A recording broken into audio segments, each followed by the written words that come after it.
Hello, Nick family. Welcome to the Queen's Court. I'm your host, Stephanie, aka English, aka Queen. You can call me Stephanie English if you want.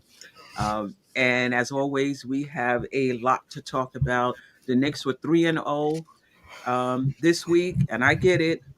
It wasn't one of the top three teams, so I know there's some in the Knick fan base that's not impressed, but I've been impressed with this Knick team all year, despite the 0-7 against the so-called elite teams that we talk about.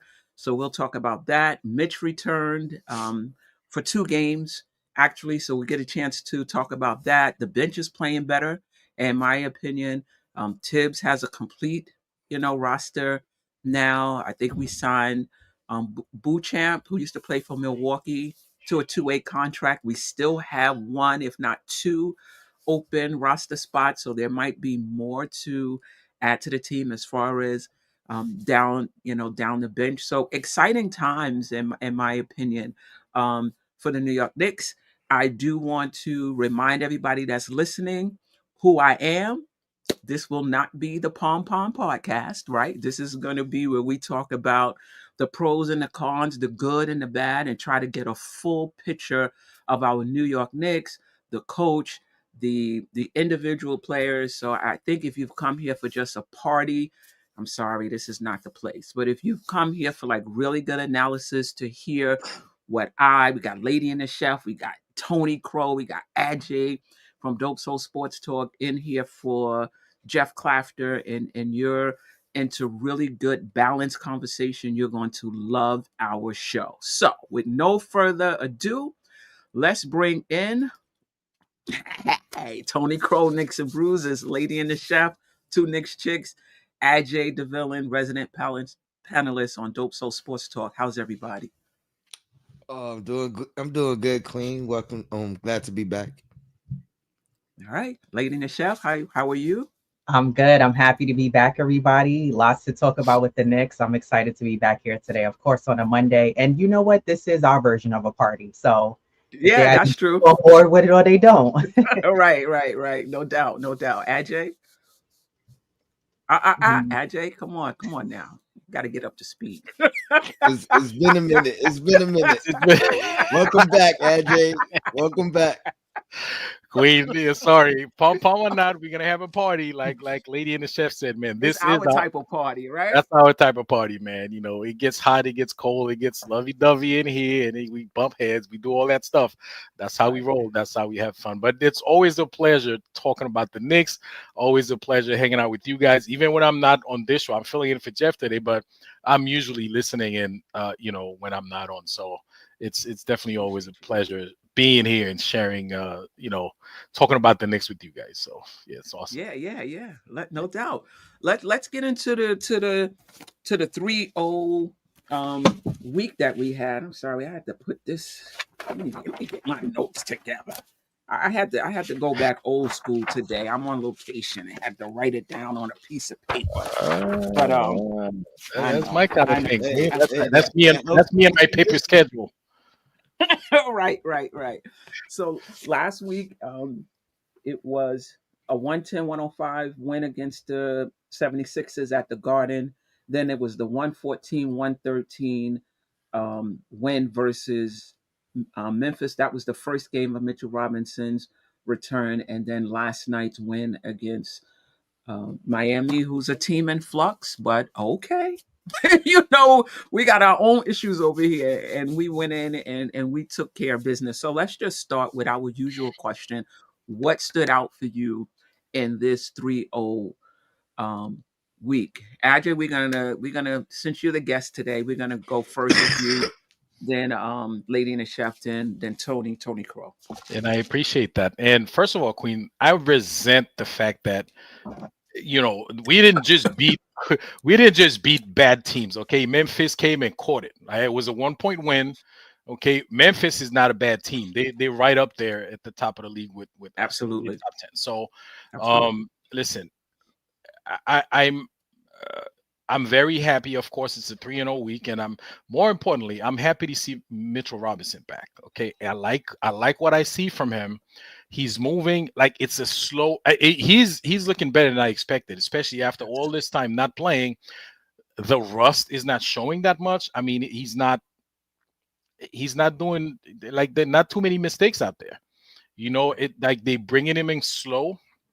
I like that, and he's coming in slow. I like that. Nobody's forcing the issue. Okay, with him. So I'm very pleased with what I'm seeing from Mitchell Robinson from the team. And I know we're gonna talk about the particular games a little bit more, but I like the resilience of like in the Yes. game yesterday. I mean, we were down 19 points. Yes. Listen. I was about to text you like a lot of mad faces, and then I was like, you know what? Let me just wait a little bit because I see there's still a little bit of fight. Let me wait for the second half and see.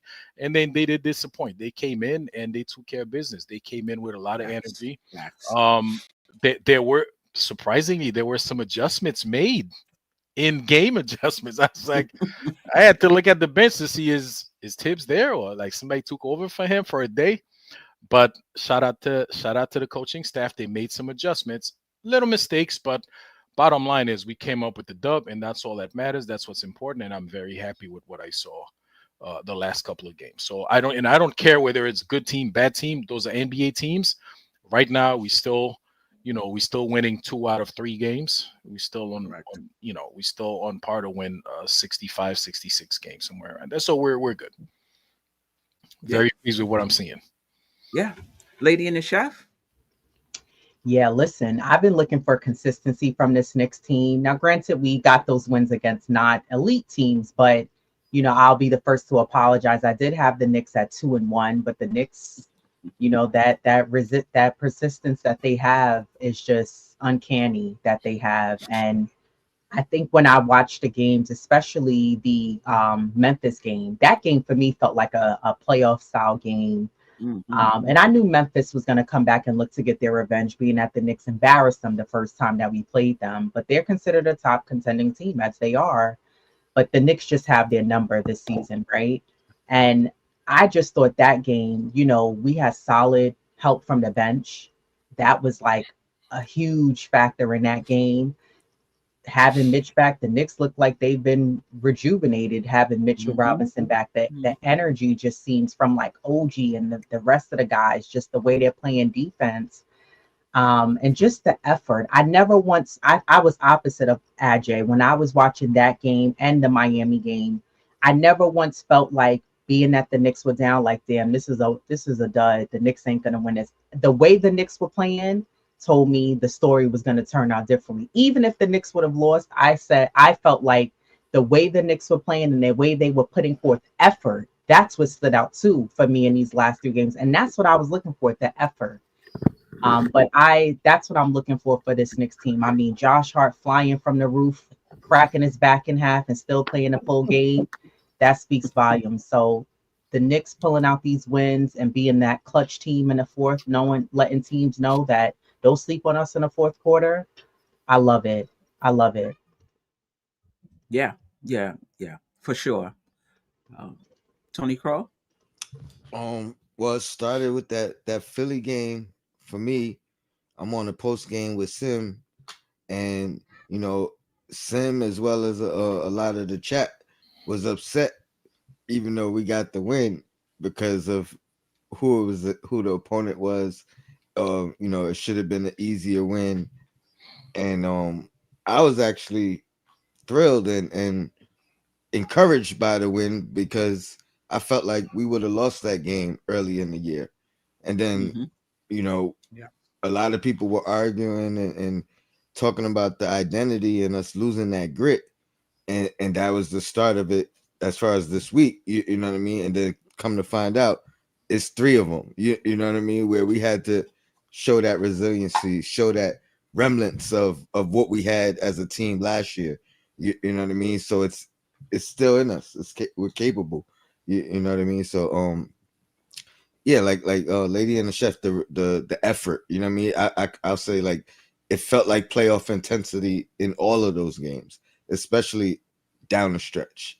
You know what I mean? And then the highlight of this team and Jalen Brunson in particular in clutch moments You know what I mean? That has stood out because not only have we seen it ourselves watching these games, we've seen it in the past from Brunson, but it's being recognized, and statistically, it's you know what I mean. There's evidence to say we're not crazy. You know, we're not bugging. We are witnessing greatness as a team, even though we haven't peaked yet, and from Brunson as a player. Yeah, I don't know if I have anything else to add. We'll definitely get into Mitchell Robinson's return a little more in depth, and we'll also talk about OG Ananobi. I think game last night. I think what stood out, in addition to what you three said, was Thibodeau using. He had a complete roster, um, closing the game with Miles McBride over Bridges, because Bridges just wasn't playing well, last night. And obviously the on off numbers shows that, Miles McBride is somebody who's successful in multiple lineups with the starters, whether he's shooting well or not shooting well, he still makes an impact on the game. I think um, not Bridges, um, McBride's defense um, has actually gotten better. From the beginning of the season, he seems a bit more locked in on that side of the ball. In addition to his offense, and Thibodeau going with that, taking now he's done this as well. Take Brunson out, like the last going offense defense with Brunson in the last minute of the game, but now he has the opportunity to go offense defense with Mitchell Robinson and Towns at the end of the game, and he did that as well. And so that allayed my fears of like how are you going to work Cat and Mitch, and he hasn't even scratched the surface in terms of what he can do with those two, as Mitch continues to get healthy. The other thing I notice is the bench is getting better. Like, we're not talking about the bench too much, but the bench is getting better. Shamit is looking a little better offensively. Um, we outscored Memphis, even if it was by 1 point, when we played them. The bench, I mean, and they're the number one bench scoring team, in the league. It may not happen every night, but it just feels good to see that bench coming together. That stood out. And to Tony's point, just the grit. I get it. We want to win games a certain way, but I just feel like in the NBA, every game is different. You just got to stack the wins however you can get them. Make notes of what you're not doing well. And I'm sure the coaching staff is doing it so you can address it throughout the season. But just stack the wins. Just stack them, take notes, work on those things in practice in the next game. But win, win, win. And that's what the Knicks did. They showed grit against Miami. They showed toughness against Memphis, and Jalen Brunson. We'll get into him too and his clutch play. Um, Anything else before we get into? I want to talk Brunson and OG, and then we'll get into Mitchell Robinson. Yes, Tony, Well, go I ahead. just want to add that um I lost it. I'm sorry. You lost. Let me Oh, you get in my condition. you've been hanging out with you too much, Queen. Listen, let me throw something in there real quick. Queen, you said Okay. we our bench outscored them by 1 point, Memphis. One or two, right? Okay, so our bench won us that game. Pretty much. Because we won Yeah. that game by a point. So it's thanks to that one extra point by the bench. That's why we came up with the W. Mm-hmm. Mm-hmm. Shout out to And Memphis. I remember. I was just gonna say, to me, wins like these 3 wins, like as much as we love the blowouts, we love to smack teams and you know have the starters rest and the bench play plus minutes. These wins are more important. These wins show more character. These wins win you playoff games at the end of the season because the attention to details that you need, the focus that you need, the margin of error that you don't have in these situations, and to continuously come through in these situations. I mean, to me, that says more about this team than a margin of victory throughout the year of plus whatever. You know what I mean? Because if you can't make mistakes. You know what I mean? So you're learning from the previous situations, and yeah, the clutch moments are a serious thing I'm on the for show. contending teams. And to your point, Tony, the first year we went to the playoffs, our margin of victory, I think, was less than 1 point. Like our net rating was like because and we were in so many close games throughout that season, so that when we got into the playoffs, we were, you know, it was it wasn't it wasn't new for us. And I'm not saying that I want to sweat out every game for that purpose. I'm just saying that you can get some good from, having to come back um, from wins. Now you Anything don't else? rattle under pressure. Yeah, yeah, exactly. Rattle under pressure. And this team, there's a sense of urgency for every team that enters the playoffs. So there's some things that we're not seeing from this team as far as consistent effort, consistent defensive rotations that might be an uptick in the playoffs. And it's unfortunate, you say, well, why you have to wait for the playoffs? We should be able to do that now. But there is always a sense of urgency in the playoffs where everybody takes it up a notch. And I've seen the Knicks be much better defensively in the regular season, even without Mitch Robinson. And I'm hoping that as we ratchet it up a notch with those lineups with and without Mitchell Robinson, we will be better defensively. But that remains to be seen. Let's talk about Brunson, and I want to talk about Brunson in the context of our offense as well. So we got the clutch play, which has been phenomenal, and which we're not. This is not new for us, right? If you've watched Brunson since he's been here, he's always been captain, clutch for us. But I also want to talk about in this Brunson segment that how our offense has changed um, for various reasons, right? From an offense that was more cat centric in the beginning with a lot more player movement and a lot more ball movement to an offense that seems to be more Brunson led and Brunson dominated. And I'm not saying that that's a bad thing. I'm just um, you know, um, noticing a difference. And I personally think it's out of necessity because Cat is just not who he's been with that ink with the thumb and the knees. He's just not who he's been. And the Knicks are a top heavy team. A lot of that offense was chemistry as well. And we've had Josh miss 2 games. We had OG miss, I don't know how many games. So I think that's playing with the offense as well. But anyway, talk about Brunson's clutchness, but also talk about if you've noticed any difference in how the Knicks play um, offense. Lady and the Chef, we're going to start with you, then Tony, then Ajay, and then Tony, you'll lead off the next question. Yeah, I think you hit it right on the head. It's out of necessity. And I think part of that is a big part of that, like you said, it's been guys being in and out of the lineup due to certain injuries. Deuce was also one of those guys who Yes, I feel yes. like Deuce is getting back his rhythm and finding his mojo because at one point when he came, well, it wasn't even that. Deuce was like that kid that you was like, damn, he's sick again. He out of school. He only missed 3 days last. Like he was in and out, out of the games. And then when he came back, it was like he was still like not right. And I feel like Deuce has finally gathered his bearings and he's playing a lot better as of late. And I'm so grateful for that.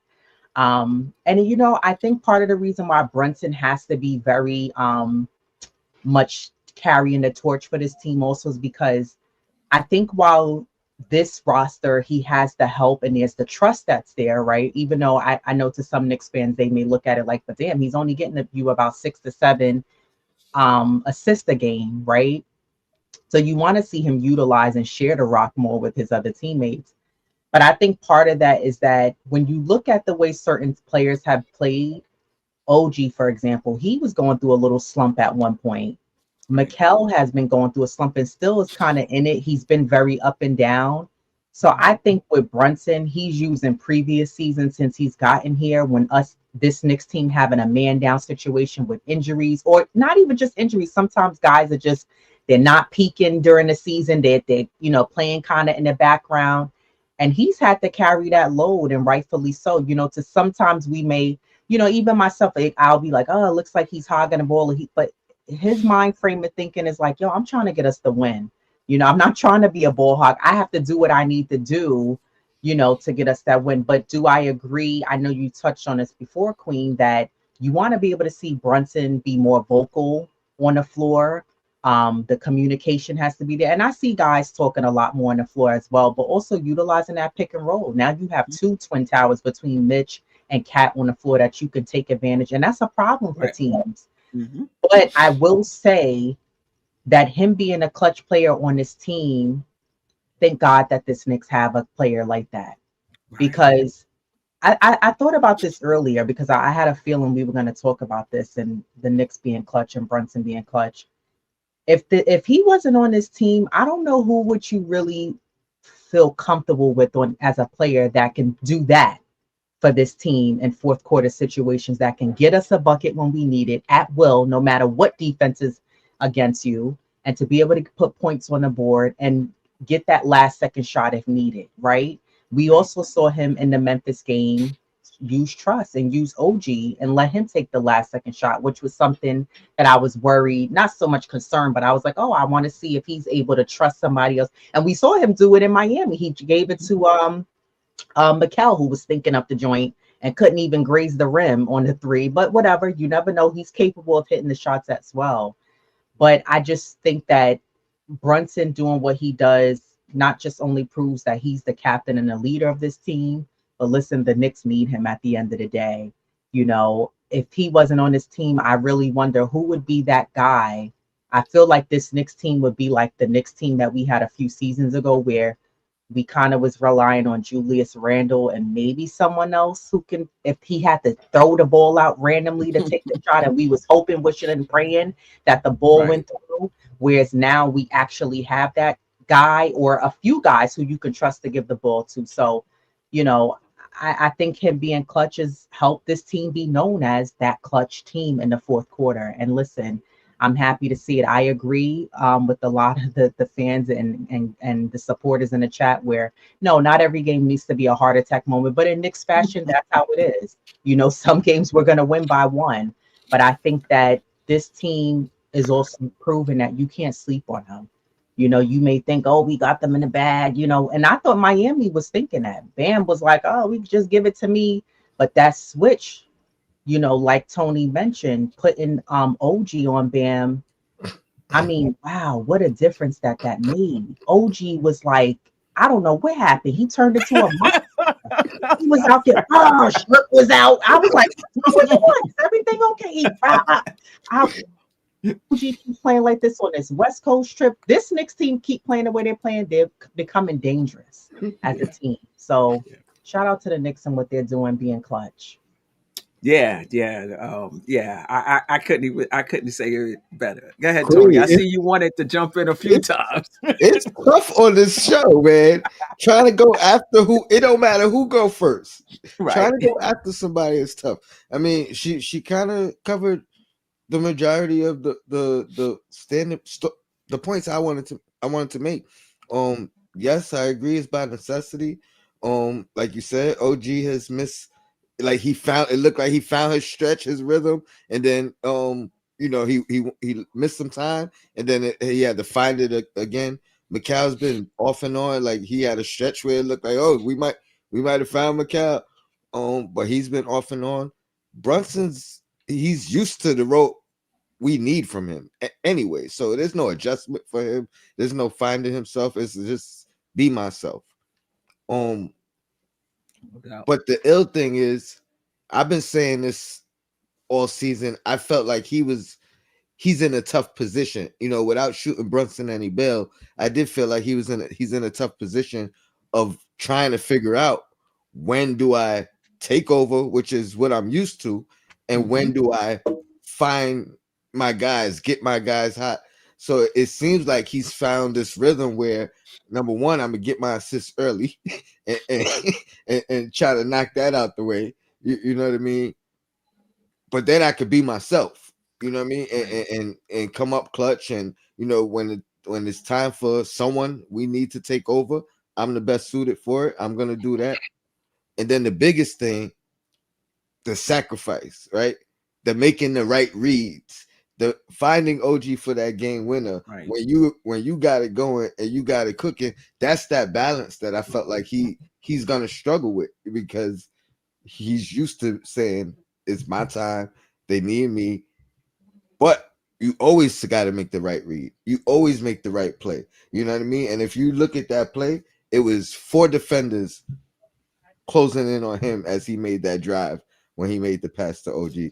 So that's part of being clutch, but that's also part of that sacrifice that Tibbs talks about. That's also a part of that making the right read.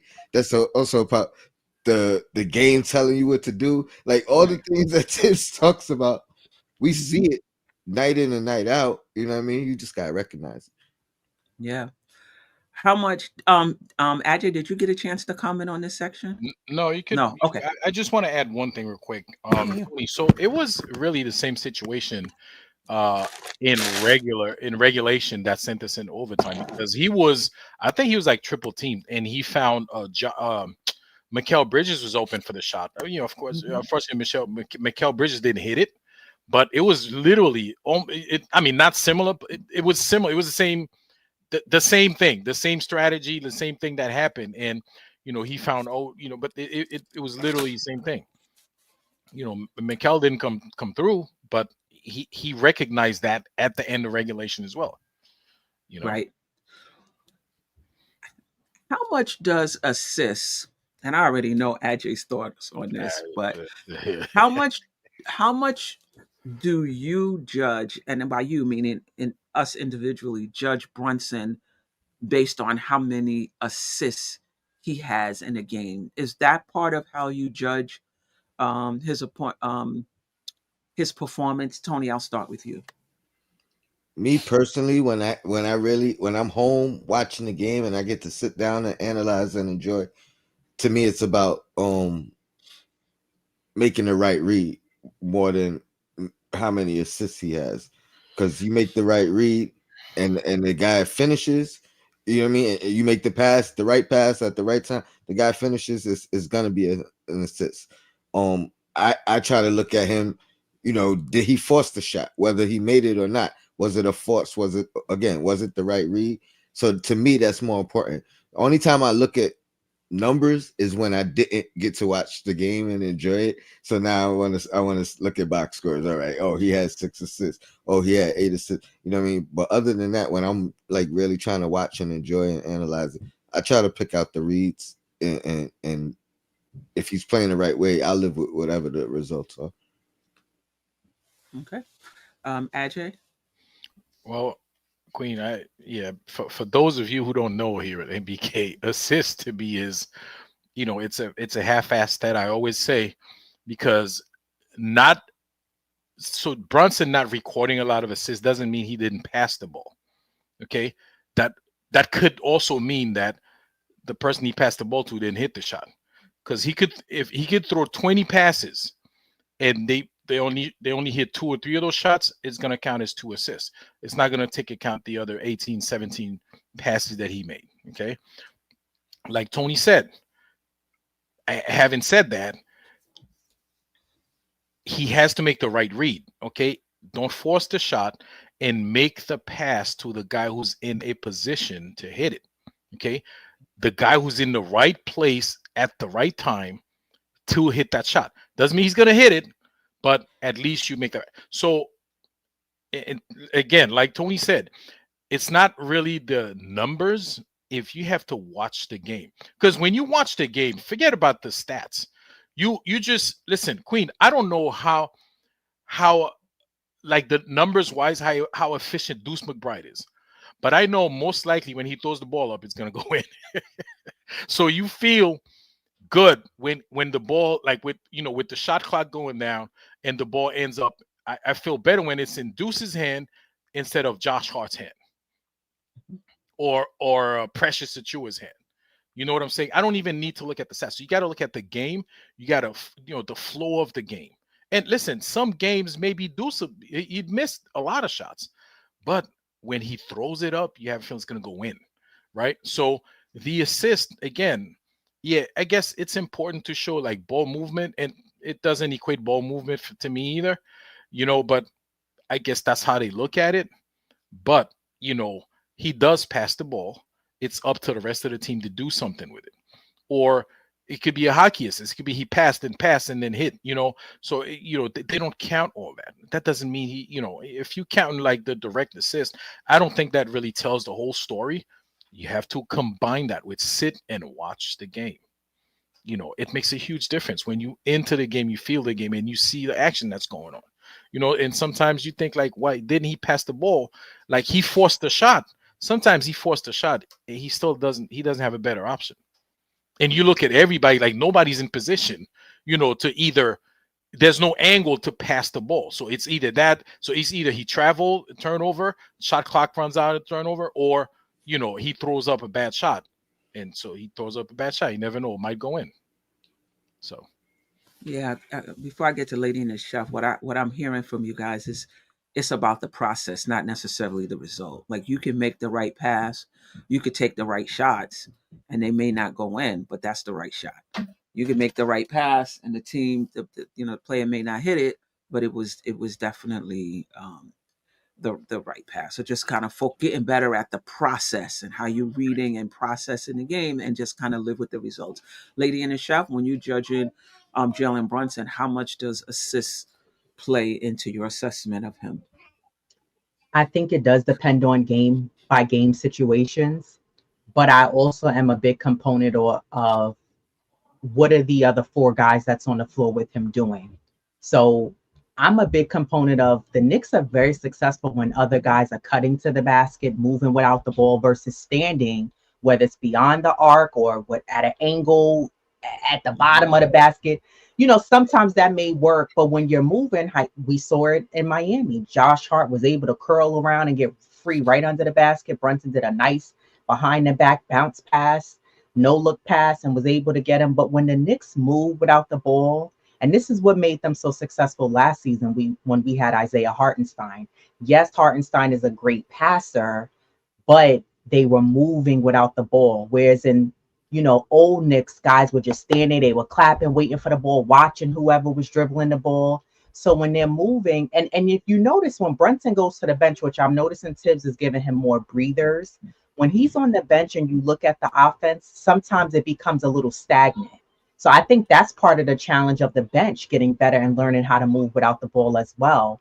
But I think that's part of it is game by game situation and seeing how Brunson, but I think it's also Tony kind of touched on this. Brunson is still in that phase of learning how to find balance of when I need to take over and balance when I need to facilitate. Also utilizing that pick and roll, as I mentioned earlier, like we want to see that more as well. So I think Yeah, he has to find that right balance of, we don't need you to get a bunch of assists every game, but like Ajay said, making the right timing, the right pass, making it count when you're, not just passing it to somebody just so you can saying, oh, I'm passing it, get an assist so a guy can score. So I think it's just a combination of, the game itself, who you're facing off against the opponent, and then also just Brunson just utilizing, the high basketball IQ and players just moving without the ball and him being able to cut them, off with the ball without the basket. And like I said, utilizing that pick and roll as well. I just wanted to add, I think I value team assists, how many assists we have as a team, Right. more than I look at like Brunson's individual numbers. Chances are, if we hit that 30 assist mark, Brunson has a fair number anyway. But you know what I mean? Like I think to your point, lady, um, we're much more dangerous when as a team we're moving, we're cutting. You know what I mean? Because it's not just Brunson that could facilitate as we've seen We seen Josh, he could get us 10, you know what I mean, on any given night. You know, Cat could pass the ball. OG's upped his playmaking. I think he had 5 last game. Shout out to him. You know what I mean? Like, so I think collectively, I'll monitor the team assists and put more onus on that than Brunson per se. How much is the it seems to me, and I have not looked this up, that the Knicks are averaging less assists over the past, I don't know, 10, 15 games. And even to the eye test, it seems Hmm. to be less ball movement, less player movement. Even Cat is not playing his usual position at at the top of the key. They're moving him to different places. What do you think that's about? I'm thinking that it's about his knees and his thumb, and just trying to take the load off of him a bit more, or do you think it's just different guys have been out and that's what's kind of messing with the offense? Or I don't know if you could say it wasn't working because we had a top three offense at the time, and if you look at us of late, I'm not even sure we're still in the top we're in the top 10 for the entire season. But I mean, if you take the last 10, 15 games, and I'll check this, it may not be the same. But I guess my Yeah, I think question it's down is, to. down to my question is, what difference have you seen in our offense? Why do you think that is? And are you concerned about it um, at all? Lady in the Chef will start with you, then Tony, and then Andrew. I think it's a combination of, for me, guys having certain injuries. We had Josh Hart. He's been day to day listed a lot of the last couple of games. When we had OG out with the foot, Deuce McBride out, Carl Anthony with the thumb and the knee. So Knicks as a whole having to make their own adjustments. But I think for me, and I'm gonna be a little nitpicky with this, one of my biggest pet peeves with the Knicks is they run away from what works. And I agree with you. When you had Carl Anthony at that top of the key, shooting a three, doing a punk fake and then getting to the basket, which he still does, but it just seems like as of late, the offense, while they have been tough and they've been gritty and persistent, it just seems like the Knicks as a whole, they're making it harder for themselves to have to score and get baskets. And again, I'm not saying it's supposed to be easy, but I think that the Knicks, a lot of times, they move away from what works for them as a whole, as a team. And, you Not know, bad. just going back to the ball movement, like I was just saying, when they do that, they're very successful. When they utilize the pick and roll, they're very successful. But I'm not sure what that case is exactly. I don't also know, like Tibbs has also been using a 9-10 man rotation. So I don't know if that is playing a factor in it as well. So I'm not concerned about it. I think that these changes made at this last half of the season, this month especially, is going to be a challenge for the Knicks. This West Coast coming trip is going to be a challenge for the Knicks, right? So going to my point of running away from what's working, those 3 games that we just saw the Knicks win, I want to see that same energy when you're playing against the Lakers, when you're playing against the Clippers and the Warriors. I want to see that same energy put forth, whether it's a last minute second game, you got to be clutch in the fourth quarter, you got to come back. I want to see that same energy. But I'm not sure again if it's the combination of the injuries, Tibbs utilizing more than 7 guys, 8 guys, which I'm happy to see. I'd rather him use more guys than us just keeping ourselves in a box. Why? And at the same time, I also will say I don't want to see the team utilizing so much fourth effort that now when you get to the playoffs, you're out of gas. You're winded. You don't have enough nothing left in the tank. So I'm not sure what that's about, but I'm not concerned about the offense. Okay. Um, Whoever I said was next. Tony, you muted. My bad. I think all of those are spot on. The only thing I'll add is also that we haven't been shooting the ball well. Like OG was in the slump for a while. Mikal was in the slump for a while. I do think Cat's injury has affected him, and then people were missing shots. You know what I mean? Like even I mean we don't really want pressure shooting too much, but not too many games ago with that great pass from Cat for the wide open three. You know what I mean? It might be one of the games we lost. Maybe what game we cut the lead to four? That was Boston, right? We cut the That was lead to four. Boston. Yeah, yep. And yeah, Precious had that open three, which would have probably cut the lead to one, I believe, and missed it. So I think missed shots also contribute to the assists going down, and that's having to be gritty and then find new ways to win. So I'm not concerned as much. It's just a nice thing. I know when our assists are, 27, 28, 29, we chances are we won that game. But we'll get back to that once we start peaking again. Right now, we just finding ways to win. So we'll take those. Yeah, no doubt about it. As far as our offense concerned, our last 15 games, we are number 7 in offensive rating. In the last 10 games, we're number 5, and for the season, we're number 4. Still top 10, but I will say this about offensive rating: how your offense looks and functions matters. It matters. Just like we talked about, you know, you can't just judge Brunson off of assists. You have to watch the game.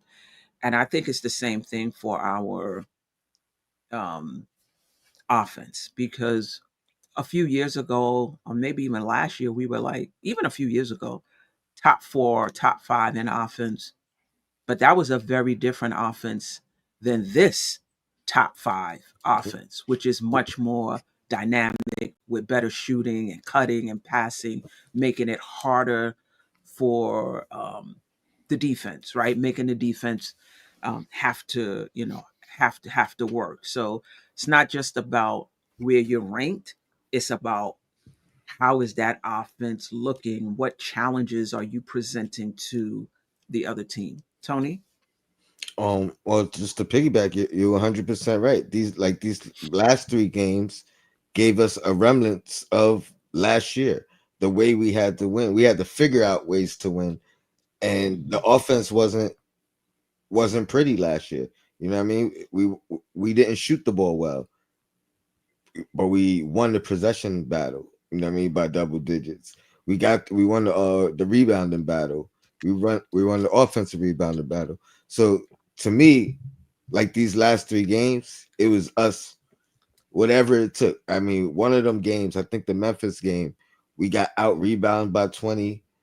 You know what I mean? The thing that kept us in the game, we turned the ball over 8 times. I think they turned it over like 18 times or something to that effect. But we had to figure out a way to win because the shooting wasn't doing it. You know what I mean? The possession battles wasn't doing it. And then last game, we dominate the rebound. That if we don't do that, we lose last game against Miami. So we figured out different ways to win it. Yeah. Um, are you concerned about the offense, or not really? Nope, because Brunson is gonna hold it down until we, you know what I mean, collectively figure it back out. Definitely. Ajay, have you noticed anything different in our offense? If so, what have you noticed, and are you concerned about it? Well, as of when? As of like the Of last three late, games? let's say the past 10 games. Well, it's so. I think as crazy as it may seem, I think they're doing much more effort defensively. They're trying. And listen, they hear all the noise, they hear all the chatter. They're trying. And because they're trying so hard on defense, it takes away some of the energy they have on offense. I mean, sometimes at the beginning of the games, Queen, the first quarter, these guys' shots are coming up like they have no legs under them. We're talking about beginning of games, and I know Clyde's mentioned that. Like, uh, was it the game yesterday? I don't know. Whatever first game when he came back, he said, "Oh, this is it's first quarter. These guys, their shots are coming up short. Like, why? It's the beginning of the game. So I think it's because they are putting the effort on defense, and that takes a little bit away from the offense. But listen, it's still a very potent offense. And right now, Cat, he's not playing great.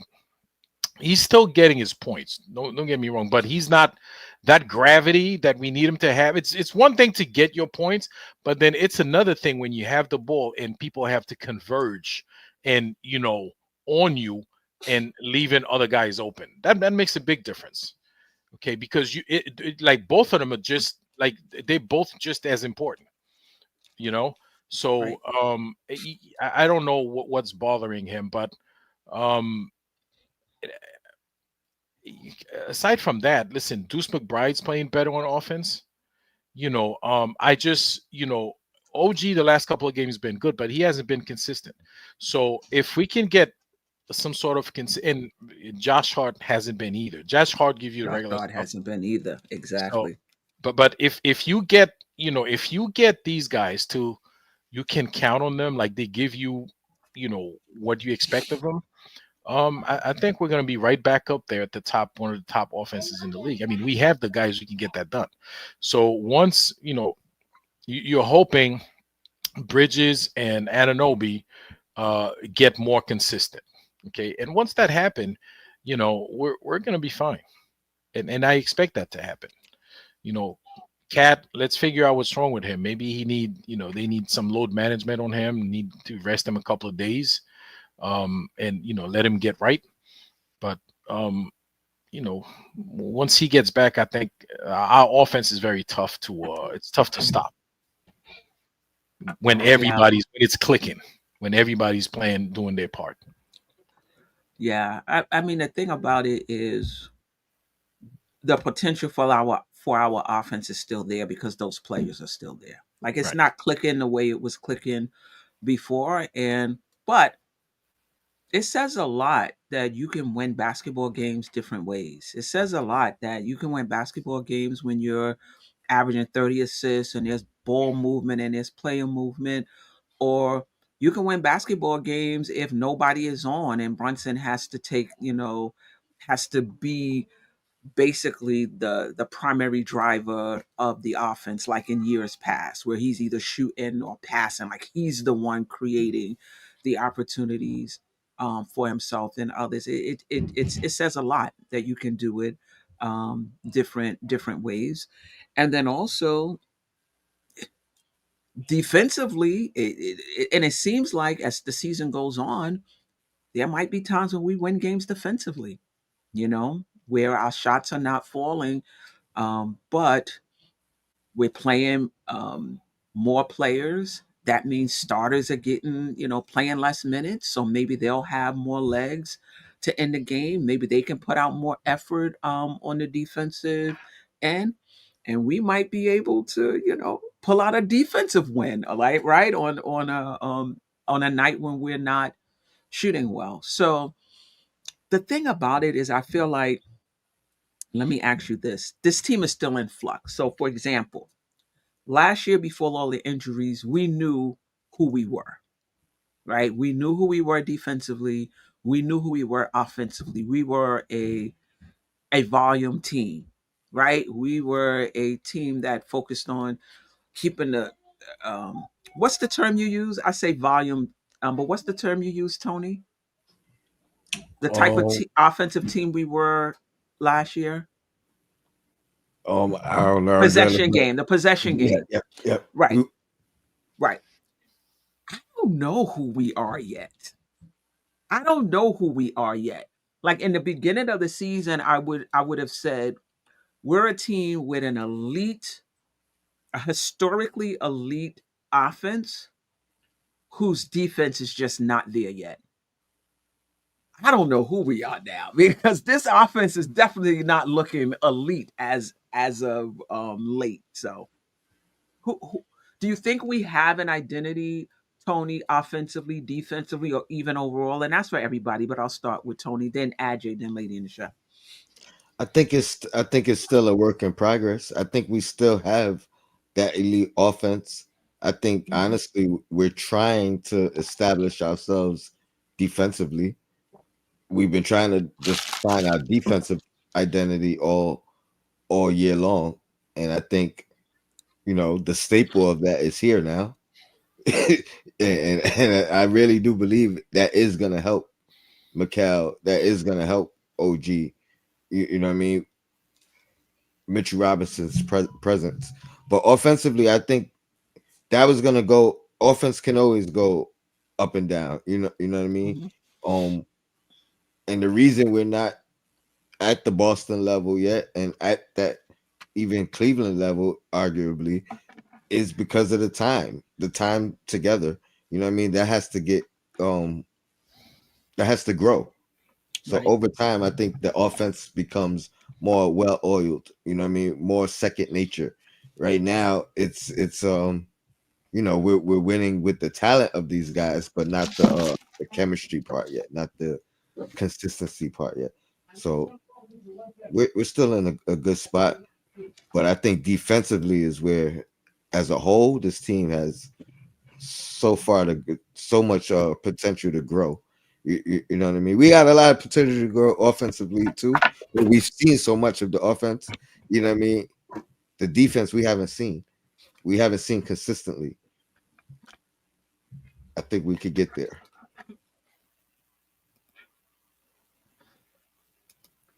Yeah. Ajay, any thoughts on our identity as do you think we have one or we're still developing it? We still Queen. This is season one. We still developing our identity. We know, we, and I agree with Tony. It's like, so we know the team can score. I mean, these guys, they could put up points. They could put up the numbers. But they make it a conscious effort on defense to try to get that part. And we, again, we're expecting so much of this team, not realize this is their first time playing. This is a brand new team. I think they're doing amazingly well for a team that's just being put together. I mean, for the first time, these guys, and then up until 2 games ago, you're asking Cat to be a rim protector, something he hasn't been throughout his career. You asking him to do stuff that he hasn't been doing. Listen, I think the identity hopefully is going to be a well balanced team. We're not going to be a defensive juggernaut like Boston Celtic. Boston's a really good defensive team, man. They really are. Like literally at every position. You got that Derek White guy, man. Oh, I can't stand that guy. But anyway, I can't because he's not on the Knicks. But we're not going to be that good. But hopefully, our offense could prevail with some of these great NBA defenses. You know what I'm saying? So I think our identity, hopefully, is going to be a well balanced team once when it's all said and done. And it's not all like I can rest assured. Right now, they're trying to figure out how to improve this team in the off season, like who's gonna go. They Right. a couple of guys gonna shake loose from this team. This is not going to be the team next year. I mean, the core is probably gonna stay here, but I'm sure they're doing other stuff, to try to beef up the bench and try to beef Right. up the second unit. So we're not we don't have an identity yet because we don't have the full team the way we want it yet, but it's coming. You just made me think about something. We were winning games with an offensive lineup with just enough defense. And now we have the potential to play a defensive lineup with just enough offense. Right, Like we like when you talk about the balance, you know what I mean? right, We've had those with Mitch returning, you know what I mean? We're next to OG, next to Mikal, next to Deuce. Like that's a stellar defensive lineup, but it got just enough offense like that we could win games with that. But all year we've been winning with a stellar offensive lineup. You know what I mean? With Right. just enough defense without that back end rim protection. So with us as a whole, a whole team, that balance is potentially super dangerous. Yeah. Lady the chef, I'm sorry. Did you get a chance to talk about our identity? No, I Let think me the know Knicks what I was they about to say. Y'all know my condition. Go ahead. I think the Knicks have found a piece of their identity, being known as a clutch team, right? But they haven't found their full identity yet. I think that it's unfortunate, and I spoke about this before. This Knicks roster, along with the front office at the end of every season, and I don't even think that this is season one. I think this is season two because it started last year. So when the Knicks front office decides at the end of the year, they're treating this like a puzzle and they're saying, okay, well, we're going to swap this guy out, put this guy in. So whenever you do that, to me, it makes the team go back at least a few steps because now they have to figure out, that chemistry again and Right. gel together and figure out how to work together. And the Knicks are at that point now where they're starting to peak. But I think as far as offense, again, when we start this West Coast road trip coming up, this is a good test to see how this Knicks team does. Again, I'm not expecting them to blow teams out, but it's how do you go against these teams and how do you figure out a way to win, right? You can't go against these teams and you allow them just to outplay you. There's no hustle, there's no effort. And to Correct. Ajay's point, it's the consistency that's one of the biggest problems. I don't think you need all the pieces in place. You have to start finding your identity now. You don't need to say, well, we need every piece in a place and now we're going to get it smoking. No, start finding your identity, start finding your bearings and your footing now. Utilize that so whenever you do get a new guy in, and okay, now you get him acclimated into the offense and the defense and set the expectations now. It's just like I said for the Knicks record. Let's have higher standards for this team. I'm not thinking standards that are just not obtainable. This team is more than capable. Every team in this NBA is beatable, but the Knicks won 50, okay, last year. Okay, well, at first fans was like, oh, I'll give them 52, 53 wins. Let's put it a little higher. They can get there. They're trending there. And overall, this team is trending in an upward direction.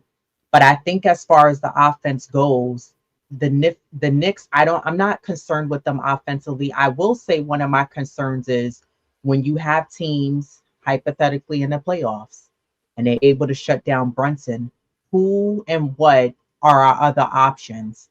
Does the team become stagnant and we're just passing the ball from left and right and no one's and now Josh Hart is forced up to throw up a shot or Mikal's forced to throw up a shot because we've seen this already, Knicks family. We've seen this in the playoffs where the Knicks and I always think about when we faced 2 years ago Miami, and I remember Steph said we didn't have nobody that could shoot and make a basket.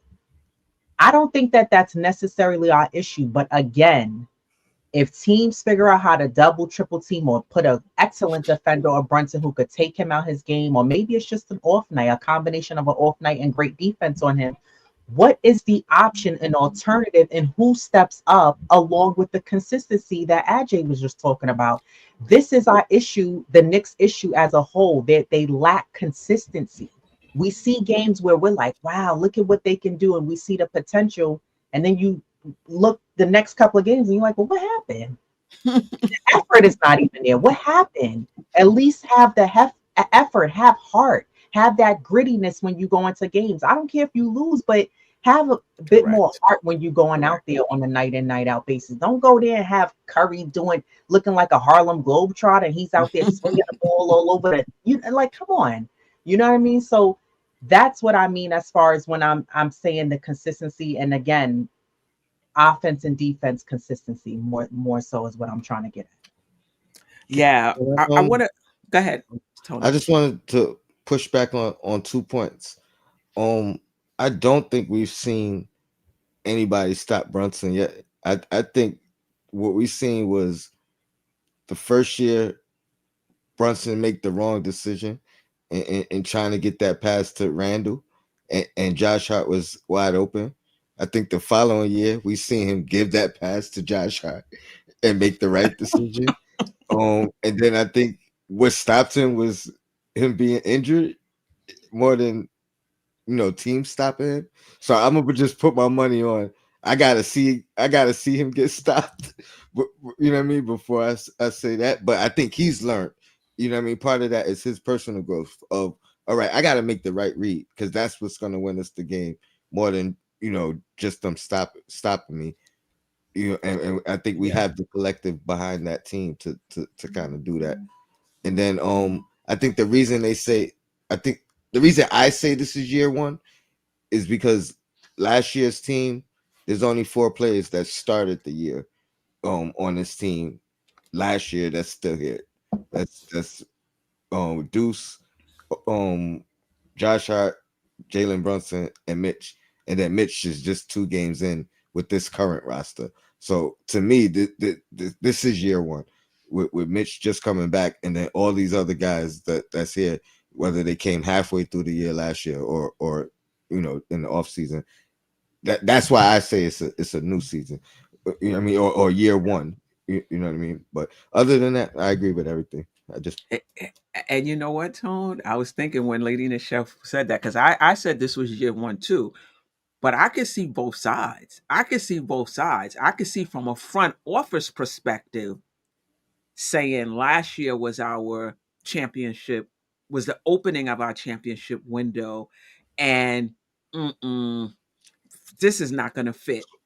Just given what we see, how teams are winning, nah, we're going to have to take this out, put this in.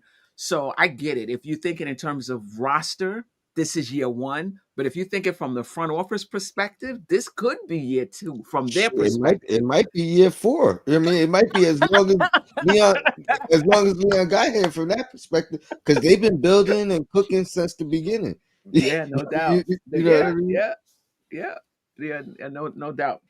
But I wanted to piggyback off of what you said, Tony, in terms of the offensive versatility, the defensive versatility, and Lady and the Chef brought in the deeper you get into the playoffs. I agree. But what I think still puts us a little behind Boston is Boston has that versatility in the same lineup. Like the same lineup, you get that versatility on offense, and those same players can give you that switchability on defense. Whereas with us, we have it, but it's with different lineups. And so it's really on Thibodeau to really figure out um what do we need right now? Do we need more defense? Let's take Towns out and put in Mitch, or let's keep Towns in but put 4 rugged defenders around him, because you think about it, it's really Tibbs and Brunson, Towns and Brunson together. But Brunson is so dynamic for us. You can't, a lot of times you can't take him out. But there's been times when Towns cooked for us when Brunson was on the bench. So there may be times, if Thibodeau has the heart to do it, Mm-hmm. um, Mm-hmm. to maybe keep Towns in and put 4 defensive players around him. Or there may be times where you're going to keep Mitch in and put 4 shooters around him. You understand what I'm saying? And then also using Mitch vertically. I feel like you're hurting yourself. You're hurting the dynamism of your offense if you're not using Mitch vertically, having teams pay, putting him in a pick and roll, hitting him with the lobs and things like that. Otherwise, you're making him, teams don't have to pay attention to him. You know what I mean? So there's That things the Knicks can do to help as well. But my main point is what Boston can do with the same lineup, we have to do by mismatching lineups, and that's going to be on Thibodeau. agreed. But I can see a world, and again, like you're saying, it's on Thibodeau. I could see Right. a world where maybe the best option against the Celtics, hypothetically, is that defensive lineup that has just enough offense as opposed to trying to match them offensively. You know what I mean? Maybe you really got to make them struggle for, you know what I mean? Make them fight for every possession. Like that might be the key. The problem is, again, and it's a good problem, we're behind the 8 ball. You know what I mean? As far as we just kind of getting Mitch back. We're still tinkering with not the starters and the bench, but the lineups and figuring out what 5 mesh and match together.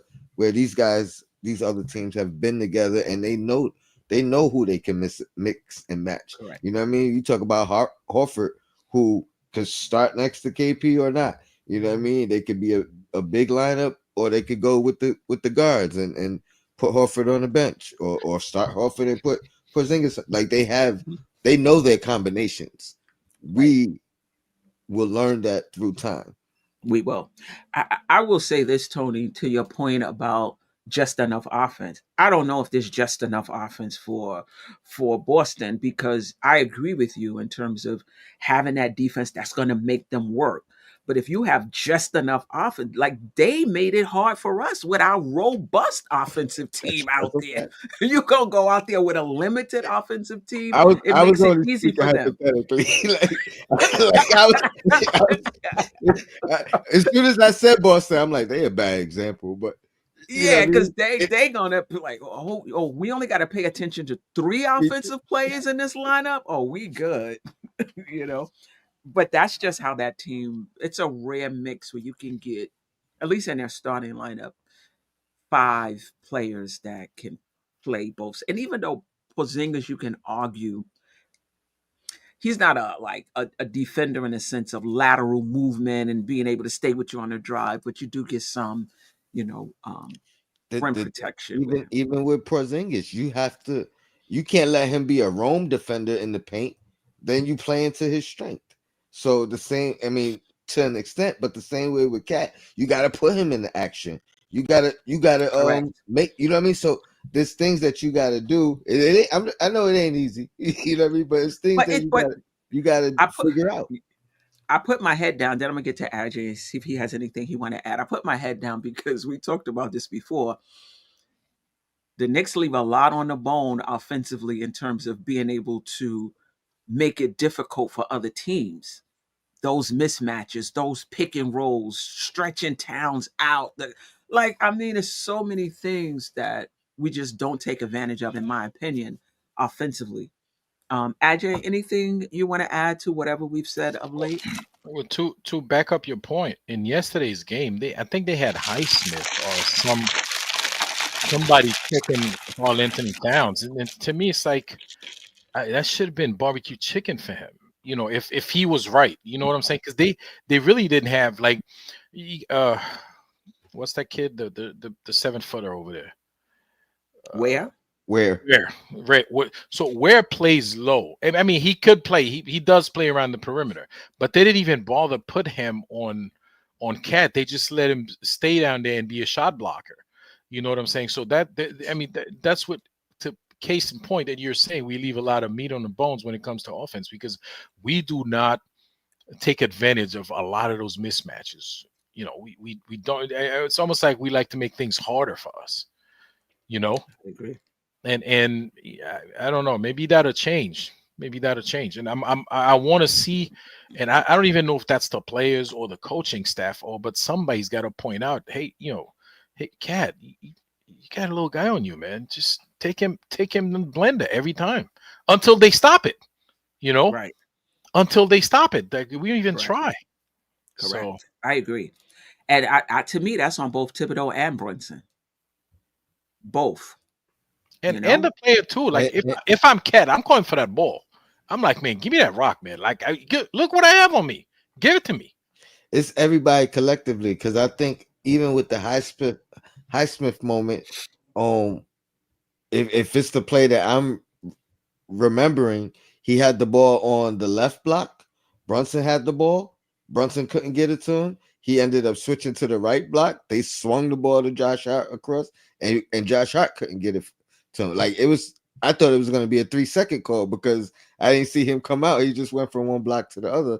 But that also, it's everybody has a little piece of the blame, because you got to figure out how to get it to him.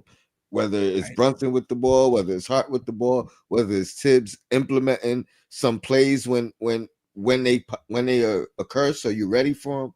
You know what I Right. mean? So but again, I hate to keep saying it. Time together, that it'll come. I hope it comes in the playoffs. I need Thibodeau to be surgical in the playoffs with this roster and how he deploys it, because he's going to need to be, because we don't have a two-way center, right? And we don't have a two-way point guard. You know what I mean? So you got to, and Brunson. What? Okay, one And second. that's what teams have been attacking as of late. They're Correct. trying to attack Brunson and they're trying to attack Cat um repeatedly as much as they can throughout the game. So we do got to figure that part out. Yeah. And figure out these lineups and Josh Hart. Any well, Precious is. I want to get to Mitch too. Precious out of the rotation. Are you surprised about that? And do you think it's important for Josh Hart to go back to becoming a bit more aggressive offensively for us to be successful? Ajay, let's start with you, Lady and the Chef, and Tony. Um, Oh, wait, hold up. I know Precious is your guy, so I just want to make sure you are right and you feeling good. no, no. You able to? Yeah, that is my guy, but I'm not surprised he's out of rotation because he hasn't been playing well. Like, he listen, a- as a backup, you a guy coming off the bench, right? You had the opportunity to start. You had the opportunity to. You got to show your stuff, And Precious, he's had a couple of good games, and don't get me wrong, there's a couple of games that he's won, but it's just not enough. Other guys are better. Do you know what I'm saying? So he really needed Queen. I cannot stand, like, he missed so many bunnies at the rim. I mean, this guy could easily average 13, 14 points a game if he was hitting them little layups, little floaters, like everything down low. Like I mean, those should have been like almost like easier than free throws for him. But he's been missing those things. So no, I'm not surprised that he's out of the rotation. But like, he's still good for a coach to have in your back pocket, because sometimes some defensive lineup, you're gonna need that guy to be on the floor. So you still need him to stay ready, to stay prepared. So I'm not surprised he's out of rotation, but I'm also wouldn't be surprised if, depending on the team we're playing, depending on the matchup, he's right back in it, giving you, like, 15, 18, 20 minutes, depending on what team we play. Okay, so I and especially if we have foul situation and all that stuff, he's got to stay ready, because we know Cat, how he can get with his foul situation. So we might need him to come in. We don't have Huck Porty, so he's the third big guy. He's the third big man we have. So he still needs to stay ready. So he's out of rotation, but he's really not out of the rotation. It's just the past couple of games he hasn't played. We try to get Mitch up there where he needs to be, but he's going to get minutes when when the time comes, in terms of Precious. I think now he became break in case of emergency center, Right. and his primary position is backing up OG. And I think last night in particular, because I think he did play in Memphis, he didn't play at all last game. I think OG had it going. Yeah. You know what I mean? So I think they correlate. OG having, arguably his best game of the year coincides with Precious not playing, but I wouldn't put him as out of the rotation. I think he just didn't play last game. Exactly. Oh, I think he's in the same type of situation where, like, I could see Shamit not playing next game and Precious playing, or some of that nature. We seen Campaign not play for a Right. couple games and then be back in that. So to me now, Thibs got, he got he get to pick and choose now. You know what I mean? Like, I could go with 10 if I Right. want to, but you know what I mean. I'm gonna go with the 9 that fit tonight. Right. So it could be a 9-man rotation, but it doesn't have to be the same 9. Right, That ninth man could be somebody different, depending on who right. we play. And I remember we used to be like, that 10th man is a mock 10 man. They've only played 8 minutes. Now we like, yo, 8 minutes. That's 3 less minutes for for Hart. That's 2 less minutes for OG. That 8 minutes is significant. Um, yeah, I agree, and The I think. second part of your question was Josh I'm Hart. sorry. Oh, no, no, Yes, finish. I, yes, I, go I ahead. just Yeah, wanted no, to, finish. yeah, no, finish your thought, because you're gonna forget. No, no, no, no, no. I got it. You sure? I forgot it already, but go ahead. Don't interrupt me. You know my condition. No, go ahead. It took a split second. So Josh Hart, uh, I don't know if he's not being aggressive, or he's just not having good games lately. I mean, I think he's out there putting in the effort. It's just not working out. And I don't expect that to last. I think at some point the Josh Hart, he's gonna come back and have a couple of games where he's instrumental to what we're doing out there. So I mean, yeah, you always want your players to be more aggressive, but I mean I wouldn't worry about, because we've seen him go through stretches where he's had, like through not so good stretches. We've seen that before from Josh Hart. So I just think it's just another one of those, and it's just having a bad stretch. But I think he'll be fine at the end of the day. He's gonna be fine. And it's not like they're relying on him to score the ball or to whatever. Listen, it's still gonna be with me. It doesn't matter if the shot clock's running out, and of course Joshua's gonna be the only guy open. The ball ends up in his head. I'm gonna be like, no, and whether he's having a good stretch or a bad stretch, I'm still gonna have the same reaction. So they and I know they not count on him to do, like, honestly, when Josh Josh Hart, when he has a 12, 15-point game, that's like you say, that's gravy. That's extra. They not count on him for that. And right now, he's not aggressive. He's not playing great, but guess what? We still winning the games. He's trying to do the little things, disrupting, getting the rebounds, trying to get deflections and all kind of stuff. And that's what he does. I think his defense got better. So if At if least his the last defense game for step sure. if his defense is gonna step up, and the fact that he's still attacking the rim, like that's when I'll start getting nervous. But he hasn't, like early in the year, he wasn't hesitant, and I think he has showed some hesitance. He'll still pull it up, but it's got to be shot clock, or it's got to be like the after two pump fakes where early in the year, I think why he was so successful earlier in the year it was he just wasn't hesitating. And, If I'm and open, Tony, I'm shooting. that's probably why he's missing them, because he's thinking about it too much. He's hesitating and he's thinking about it, and that's probably why he's missing them. Just pull the I, trigger. the reason why it's concerning for me is because I'm not thinking regular season. I'm thinking winning a championship. And I think offensively, if you want to win a championship, offensively, we know about the defense. Every player that's on the floor has to be a threat. It just makes it harder for the defense to key in. And when you have Josh Hart on the floor and they know he's not going to shoot, or he's going to be hesitant to shoot, they can play off of him a little more than usual. And that messes with our spacing a little bit. And they can use his guy to crowd and double. I don't know if they would double off of him, but they can definitely use his guy to crowd. Um, so I think he needs to be. We need him from the beginning. To me, it's not even about how many points he scores. It's about being a threat. Mm-hmm. So that the offense has to tend to him, and that gives Brunson more space to operate and gives the teams more space to operate. And then you can't, if he's not going to do that, you can't play him with Mitchell Robinson. Like Agreed. if he's not going to let it fly, you can't play him with Mitchell Robinson. You know why? You know why I'm not worried, Queen? Like long Hmm. term, because that was the issue last year. Same thing. How did like, to me? I think Yeah, you're right he's about that. In coasting. the How, playoffs, he how was did he different, start that Philly series? You know what I mean? Like, no so doubt. to me he's Yeah, coasting yeah. right now. You know what I mean? Like, to me, when it gets disrespectful, he takes it personal, and he adjusts. Um, right now, I think he's consciously focusing in on the thing that's been most detrimental, and Hmm. to me, that's the defense.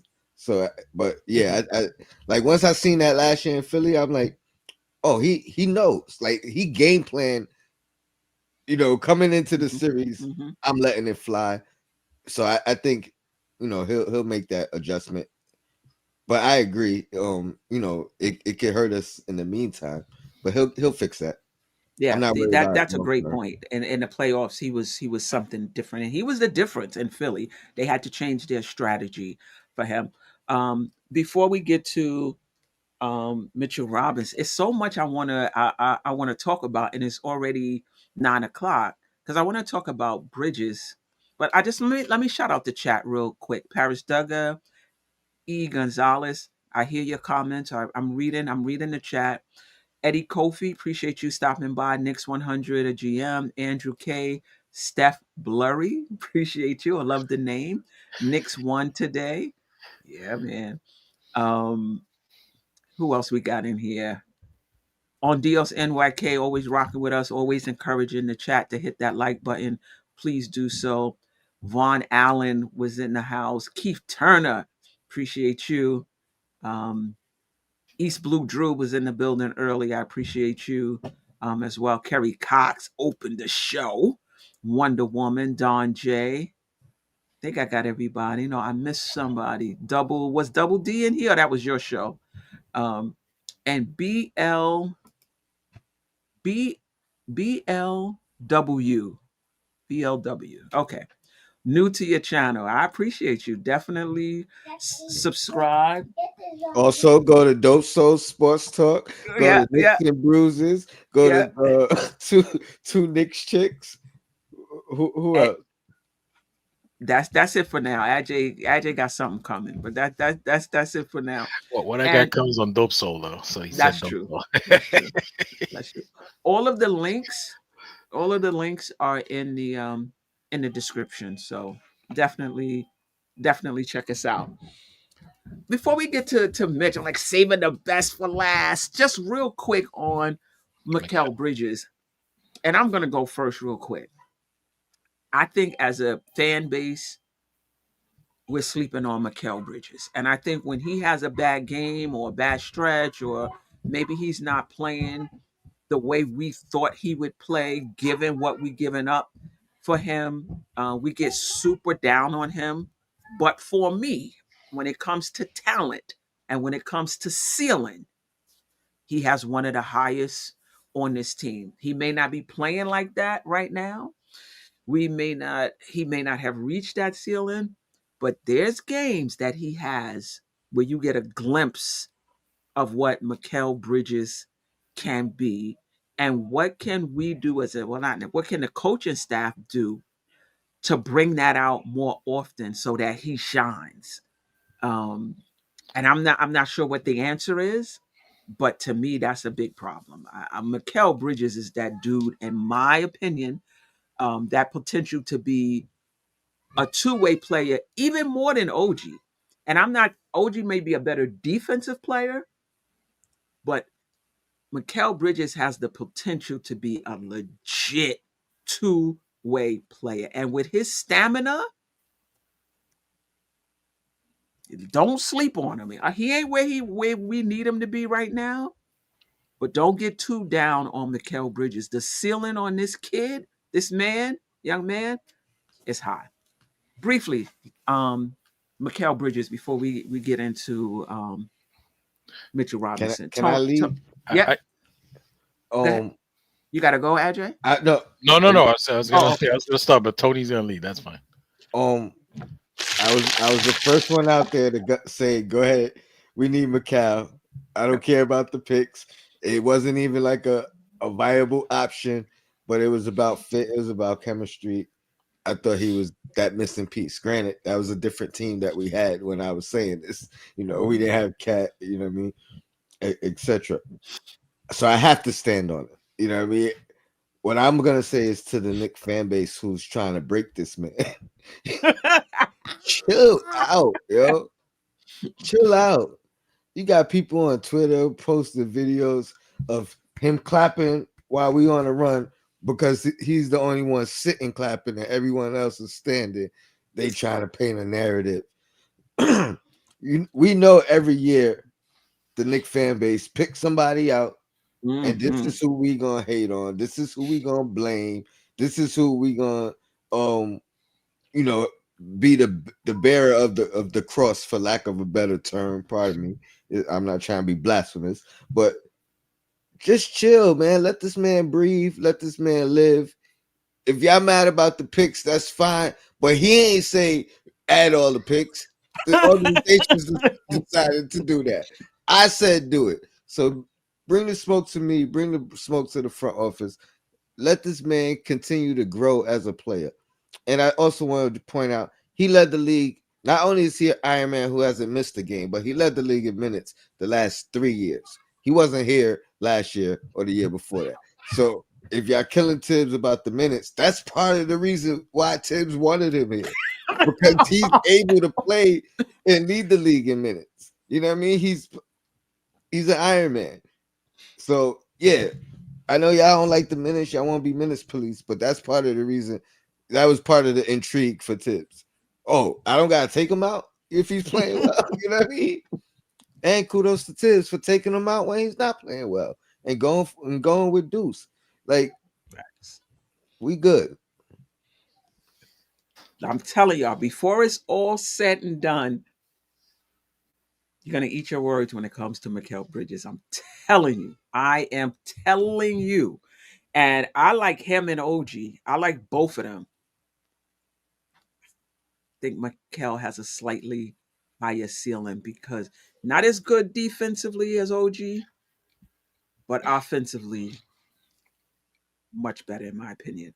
Ajay, since you was fighting with Tony to see who goes first, then Lady and the Chef. I let Lady and the Chef go first. Lady and the Chef's mad quiet. Go ahead, Lady. No, go ahead. You could go. I'll go after you. Queen, thank you, Lady and Chef. Queen, I don't disagree with you that, Mikal Bridges is going to be instrumental for us come playoff time. He's going to have some tremendous games. Like you said, not super defensive, but well balanced game where he's going to give you, like, he's going to shut somebody halfway, shut somebody down, and then give you like 25 points, like quiet 25 points. At the end of the day, be like, dang, when did he score that kind of game? Those points. But in terms of him being inconsistent, I think in Queen, this is not a knock on Thibs. It's just, I'm just pointing out. I agree with you. Sometimes they don't need to put him in positions where sometimes you got to understand the game. Case in point, yesterday's game against Miami, right? He sat the entire fourth quarter, right? But he was there for that 3.5 seconds to take that last shot. He had no business on the court. That should have been Deuce.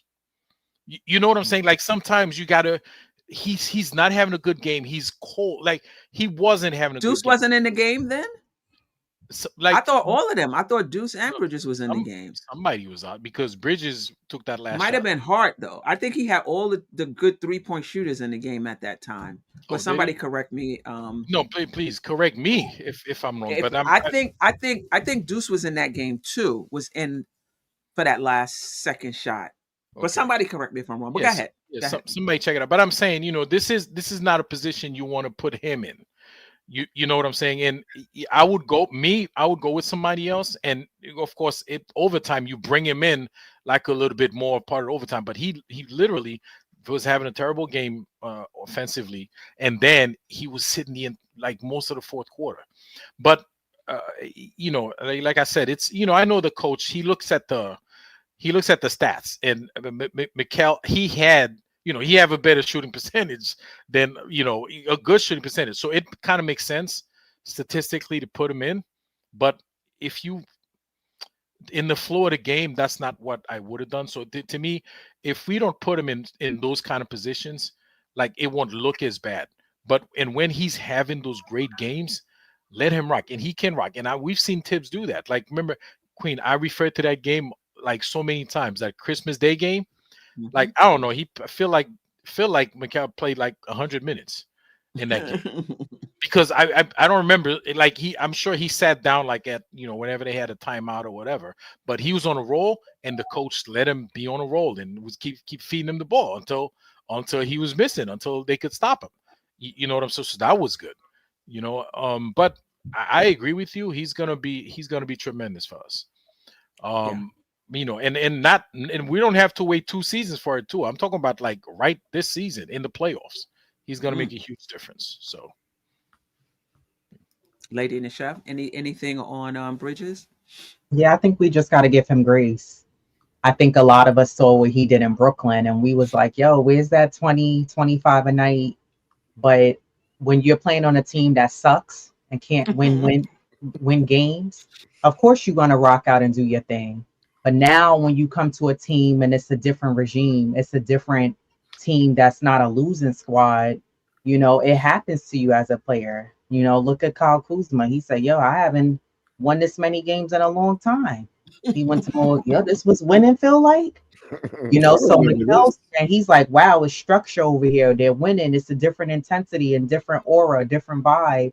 And that's not to leave him an excuse for him, but I think that he has to adjust. And also we gotta remember that he has one of the toughest jobs on the team defensively, like OG. So you're guarding one of the top players from the opposing team every night. Thibs is putting that trust in him to guard whoever in them last second shot opportunities that player is making. And he has to guard your Tatums. He has to guard Ja. He has to guard these other players, and that's not easy to do. You know, and when you watching these replays, you're like, oh gosh, you don't want him to foul. You want to make sure guys are not making that last second shot. So he's doing his best and doing that. And I agree. I think that he hasn't peaked all the way. He has a lot more to give. And I think he will be, him and Deuce McBride will be an X factor for this Knicks team in the playoffs. And I think that a guy like Cam and Shamit, who we know, especially Cam, can light it up as well in the playoffs and can be that X factor and contribute off the bench for this team as well. So I think that we just got to give him grace. Unfortunately, and I hate to say this, he caught that inconsistency bug that this Knicks team has. It triggered over him, and now he has it, and he can't be consistent because the Knicks are not consistent. The bug on triggered over to him. So, you know, I think he's gathering himself. And again, he's going from a team that was stinking at the joint, couldn't buy wins, to a team that's winning. It's a different structure. And when he's hot, he's hot. You know, has he been up and down? Yes, but he'll get past that. I'm not concerned. I know two things. He recognized the difference between, oh, you playing in Brooklyn, you know the New York media and the actual New York media. Like, there's a difference, even though you was right there in Brooklyn. And Right. I guarantee he gets a game winning block or a game winning stop before. Oh wait, he did both of those already. Just want Right. Exactly. I think just being too critical. And I hope, I don't know anything about Mikal Bridges, but if you listening to the show, if you part of the replay gang, don't listen to the fan base. This is just what we do. It's always a target every year. Last year was Randall, then it was I'm not even RJ sure. before he left R- was RJ starting Barrett. to get it. RJ would start. It took a while for RJ Barrett Last just Yeah, year. he was the golden child for a minute. You for a said minute. you said This is last year just was what Nick fans do. Don't buy into it. Keep doing your thing, you know. Queen. You said As last year was Randall, and the year before that. and the one before, and before that. You mean Yeah, last year? Like I throughout would his honestly entire say tenure here. I would honestly say last year it was RJ before the trade, because I think Randall had, you know, he had turned the people's minds around again. You know, he does that every 2 years. He was doing that every 2 years here, getting the fan base riled up and then calming them down. Yeah, But when the fan base wasn't getting riled up, he gave him the thumbs down. He says, "Come on, man, let's get upset here." Give him thumbs down, saying just to piss them off. Facts. Well, listen. Let's get into other than the 3-0 week, which was good for the Knicks. The second best thing that was good for the Knicks, and maybe even better than the 3-0 week if you're looking long term, is the return of Mitchell Robinson. So let's talk about that. Let's talk about what you saw from Mitchell Robinson, and how he's gonna help Lady and the Chef. Let's start with you. Mitchell Robinson looked like he was having fun. The way he looked and the way he was running up and down that floor was like, I told y'all I was coming back. Like, I wasn't on social media writing them tweets and stuff for nothing. I wasn't on Snapchat for nothing. He looked like he was having fun. He looked like he was happy to be back. Mm-hmm. And you watching those games, I was like, wow, you see why we miss Mitchell Robinson, to give us those second and third chance opportunities, to give us the Mm-hmm. offensive rebounds that we need, the Mm-hmm. defensive stops that we need, to have him be in that presence. I watched a lot of guys who were attacking the basket have to adjust their shot or whatever they were doing midair, because Mitchell Robinson standing there. He's this twin tower there that they're like, Mhm. damn, the Transformers there. I gotta switch it up, or I gotta dish it off, because he's such an aggressive, dominant presence in the paint. And it's just good to see him back. And I think having him back, I said this, that I hope it becomes infectious for the rest of the guys, and that this Knicks roster becomes a lot more aggressive defensively. Right. And I think that that's going to happen moving forward for this team. Again, as long as they stay consistent. But seeing Mitchell Robinson back, he looks healthy. I don't want his minutes to be rushed for him to come back. I want him to gradually build up into playing more minutes. Because Mitchell Robinson, as strong and built as he is, he's fragile. And Mm. I think in one of those games he blocked and landed down, and the commentator said that was a scary fall. I'm like, yeah, Mitch, don't. I applaud the effort, but chill out. Like, save that for the playoffs, because we need you to keep everything cool. Put whatever magic tape y'all have around his neck, everything. Just tighten him up, because he's very fragile. Any little thing, he snaps and cracks. So I'm just like, but it's just really good to see him back, and the Knicks need that guy there. And it also takes a load off of Cat to have him there. And I'm looking forward to seeing both of them on the floor at the same time as well. Yeah. Yeah. Right. Tony, you want to go now, Tony, or you want to go last? You want to go last? All right, Ajay. Yeah. So as mentioned, beginning of the show, it's definitely good to see Mitch Rob back. And uh, to Lady's point, like Lady don't want to see his minutes being rushed, and I don't see his minutes being rushed. I mean, they slowly working him into the lineup. Yes. They Yes. slowly bringing him in, and I think that's a good thing they doing. And they not. I mean, Tibbs is not out there having him. Even when Cat's in foul trouble, like we're not. He's still slowly but surely. But in terms of him, like Lady, he's got to play the game, man. He's got to play the block shot. It's not like he can't jump and then stay up there, wait for clearance before he lands. You know what I'm saying? So, I mean that's part of the game. He's got to do what he's got to do. Let's keep our fingers crossed. Hopefully, we pray nothing don't happen to him, and he goes that way. But otherwise, it's definitely good to see. The first game, like one of the first moves he made is like, it was a pick it. I don't know. It was a drop. Like he didn't pass the ball and the lane was clear. He's like, oh, wait a minute. it's a free flight. So he goes and dunked the ball. And if he's gonna have that awareness on offense, that's gonna be awesome. That's just gonna Changes be everything. plus. And it Change. wasn't a weebly wobbly drive to the Oh lane no. either. It was a turn and Yeah, because he direct. turned around like there's nobody down the lane. Then he go right to the basket, and there's no resistance. And like Lady pointed out, you see a couple of guys, um, almost like they drive into the basket, and at the last minute they're like, oh wait, Mitchell Robinson's back. I can't do that.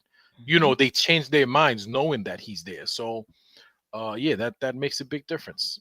And that's the intimidation. There's no stat for that, but I think that's a big part of the game. Because a lot of Absolutely. those guys, they don't want the ball being shoved back in their face. They don't want to be on nobody's shacked in a fool joint, or somebody's weird poster, or any social media meme or anything like that. So Mhm. they make a lot of business decisions out there, and he's gonna create a lot of that. So he looks healthy. He's running up and down. He's not. Remember a couple of seasons ago when he came back from injury, he was like out of breath. He was out there like struggling, but not this time around. He flows right in. He's right into the flow of the game, no problem. So Yeah. I like what I'm seeing so far. So if he can stay healthy, it's gonna be very helpful to have him in the lineup. And not just Ajay to drive, but if you recall, one time he ducked in underneath the Oh yeah, basket for a I post love up, and then it wasn't an awkward shot. It was an actual, a little pump, a little fake, and then he went up. Yeah, a little he, drop step and a drop step layup. yeah, If he he's looks gonna he do looks that, it comfortable. changes everything. And Yeah, he looks comfortable. he didn't Don't. look awkward. He looked comfortable. If he's gonna do that, Yep. in addition to what he's doing defensively, It changes everything for the Knicks, and it calms me down when I think about the Knicks going deep into the playoffs. Similar to what I said about Josh Hart, same thing applies to Mitchell Robinson. But if he's doing that and we're taking advantage of him vertically, we're gonna be good. Tony. Well, number one, it feels like all this time we've been waiting for him to come back and make his presence felt and make his appearance for the season. Mm-hmm. They've been working on him. They've been working with him. They've been working with him on his falls because it looks like Mm-hmm. he knows how to fall now. They've been working. They've been working on him with his offensive game because we seen three moves that we would have had to wait. We could see those three moves before, but it was in a span of 9 games that we see those three moves, and now we see him all in one game. Um, and his presence, whether he's blocking the shot or not, like we talked about earlier, Queen, we gotta wait for the timing, we gotta wait for the stamina, but his presence alone is deterring guys from they'll get right to the rim. Oh, Mitch Robinson said, "Let me pull this back out." You know what I mean? Let me look for an outlet as opposed to just trying to attack him. So his presence alone makes a difference. But the biggest thing that stood out to me is you could tell he's not thinking about getting injured again. He's not Right. he's not worried about, oh, I gotta find my way, get my way back. He's like, I'm back, I'm ready, I'm here to go. Your man dived on the floor for 2 loose balls as a 7-footer with injury concerns, like Mm-hmm. Shuttle said earlier, to see him on the floor on purpose. You know what I mean? Like on a hustle play. That shows me he ain't worried about um I gotta get comfortable with coming back in this injury. Nope, I'm ready to go. So that's a great sign. Yeah, yeah. No doubt about it. Corey Lee, peace and salute. The has arrived, and I think he was saying the butcher um, has arrived. Yeah, I'm really looking forward to see how he helps us defensively, and I'm really looking forward now to the offense. We brought in Mark Bryant, and hopefully he's been working with Mitchell Robinson on just the basics. You know what I mean? I'm not looking for him to be an offensive juggernaut. Just the basics. Um, I was excited in the game last night. I said on Tony's show they passed him the ball in space, and he actually moved the ball to somebody else. I said, oh, this changes everything. Now the defense has to keep moving as opposed to stopping when somebody has to go and get the ball from Mitchell Robinson. So I'm super excited about what's what's possible defensively and even offensively with Mitchell Robinson. Yeah, Keith Turner. The free throws would remain to be seen. But listen, that's on Thibodeau. That to know that you can't close really, really close games with Mitchell Robinson because of the free throw. Um, the free throw issue. Corey Lee, appreciate the super chat again. Mitch Hands was ready and he has lost weight, which will help lower extremity, help his quickness, you know, as well. Anything else on Mitchell Robinson? We're okay with the minutes he's playing right now. We've yet to see him with Cat. This is what I'll say, and I'm interested in what you all have to say. I'm not I'm not hankering for those lineups only because that means Carl Anthony Towns has to play Tatum in space. If we're playing Boston, has to play Giannis. If we're playing Milwaukee, has to play Tobias Harris. If we're playing um, Detroit, Bankero or Franz Wagner, I'm not hankering for that. I mean, if there's a matchup and we have to do it and it's to our advantage, then absolutely Tom Thibodeau should do it. But it's not something I'm looking to just roll out every single game, because I'm not looking forward to Tom Cat in space. I mean, they already switch on him, put him in switches so he can be isolated against Tatum, for example. I'm not really looking for clear outs with him playing the fours. But just your thoughts on both of them playing together. Do you see that as lineup specific, depending matchup specific, or do you feel that's something that we should just roll out every game? Um, I think if Mitch Robinson was available from the beginning of the season, he would have been starting next to Cat. So I think, like, at the very least, if Mitch is here long term, come next year, I do think that is what we're gonna see. But this year, I don't think Tibbs makes that adjustment unless at some point we will see them together in minutes. So unless that shows something that is undeniable, he might make that switch come playoffs, come to start the playoffs. Um, I'm less concerned with if he does it or not, because I think if he does, it could work. Um, I mean, we just got to figure it out. Like whether it's Boston, my thing is they done kicked our butts every time we played them anyway, right? So to say we worried about anything, like we gotta try something new, and no matter what against Boston in particular, right? So let's see if that works in some way. Maybe you don't put Cat on Tatum. Maybe you put Cat on a guard. You know what I mean? Like Mm.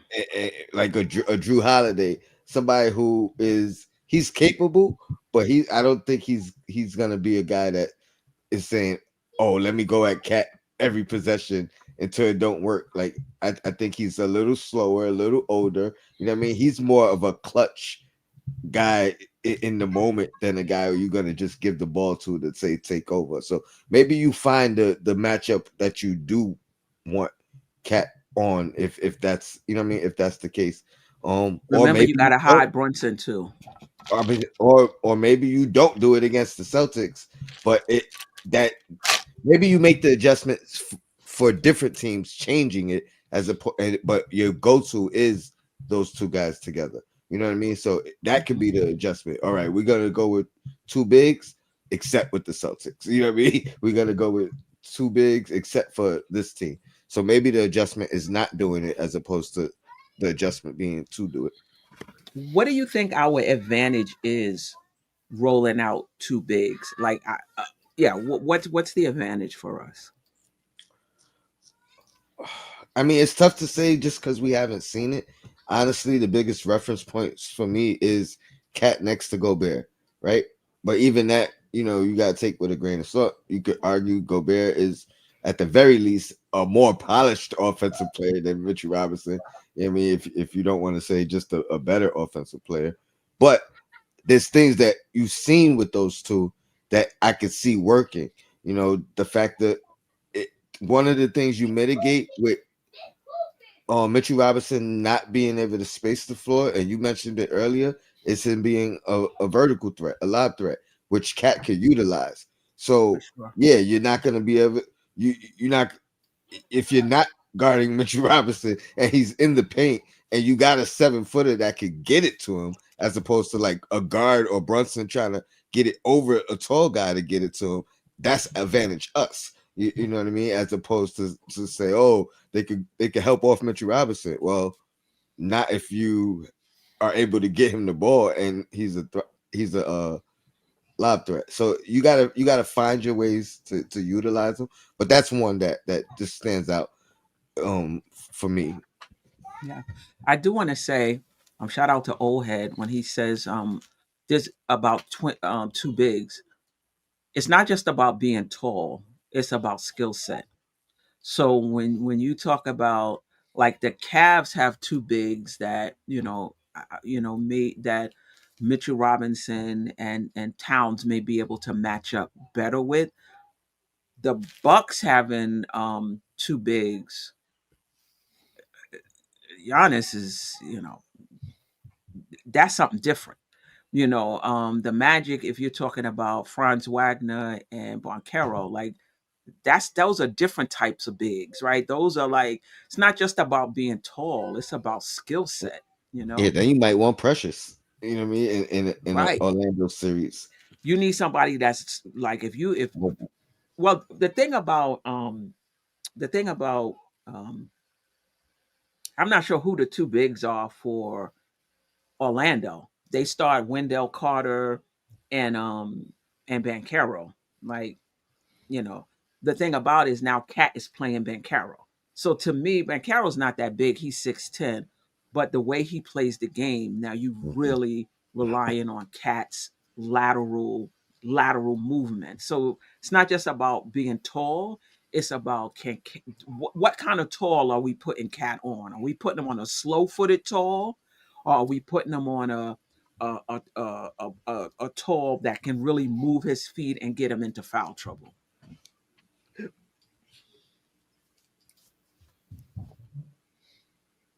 All right, Lady and the Chef, just Yeah, I think it depends on matchups. As far as using those twin towers with Cat and Mitchell Robinson, just because I remember Alan Hahn had said this in a post game when we played the Grizzlies, and I think they had Edie and I don't know if it was Jaren Jackson Jr. in at the same time. And Alan Hahn was like, I felt like Tibbs should have put Mitchell Robinson in the game with Cat, and that would have been a good time to utilize putting both of them in at that moment because they were so big and they were dominating the Knicks. And the Knicks are not a very tall team, and sometimes that can hurt us, unless guys like aside from Josh Hart or OG, Mikal, or Deuce, they're going in to gather boards, then yeah, you're okay. But I think that it does depend on the matchups who we're playing against for you to really utilize putting Mitch and Carl Anthony in the game at the same time. Otherwise than that, I would like to see it at some occasions, just like I want to see the pick and roll being utilized with both of those two guys as well. That's a vital point that would be very valuable for this team that they should take advantage of. So I think it just depends. And I think being able to see how both of them play on the floor together is going to be very interesting. I think they can handle the task at hand, and we'll see how that plays out. all right. Ajay. With the two of them playing together. You, Yeah, just your thoughts on, is that something you want to see depending on um, matchups, or you just want to see it roll it out regardless of matchups? yeah, what I would like to see, or what I think Tibbs gonna do. What I would No, like what to you would see, like to see. I'd like to see that a couple of times to see and regardless of matchup, I want to see it out there to see.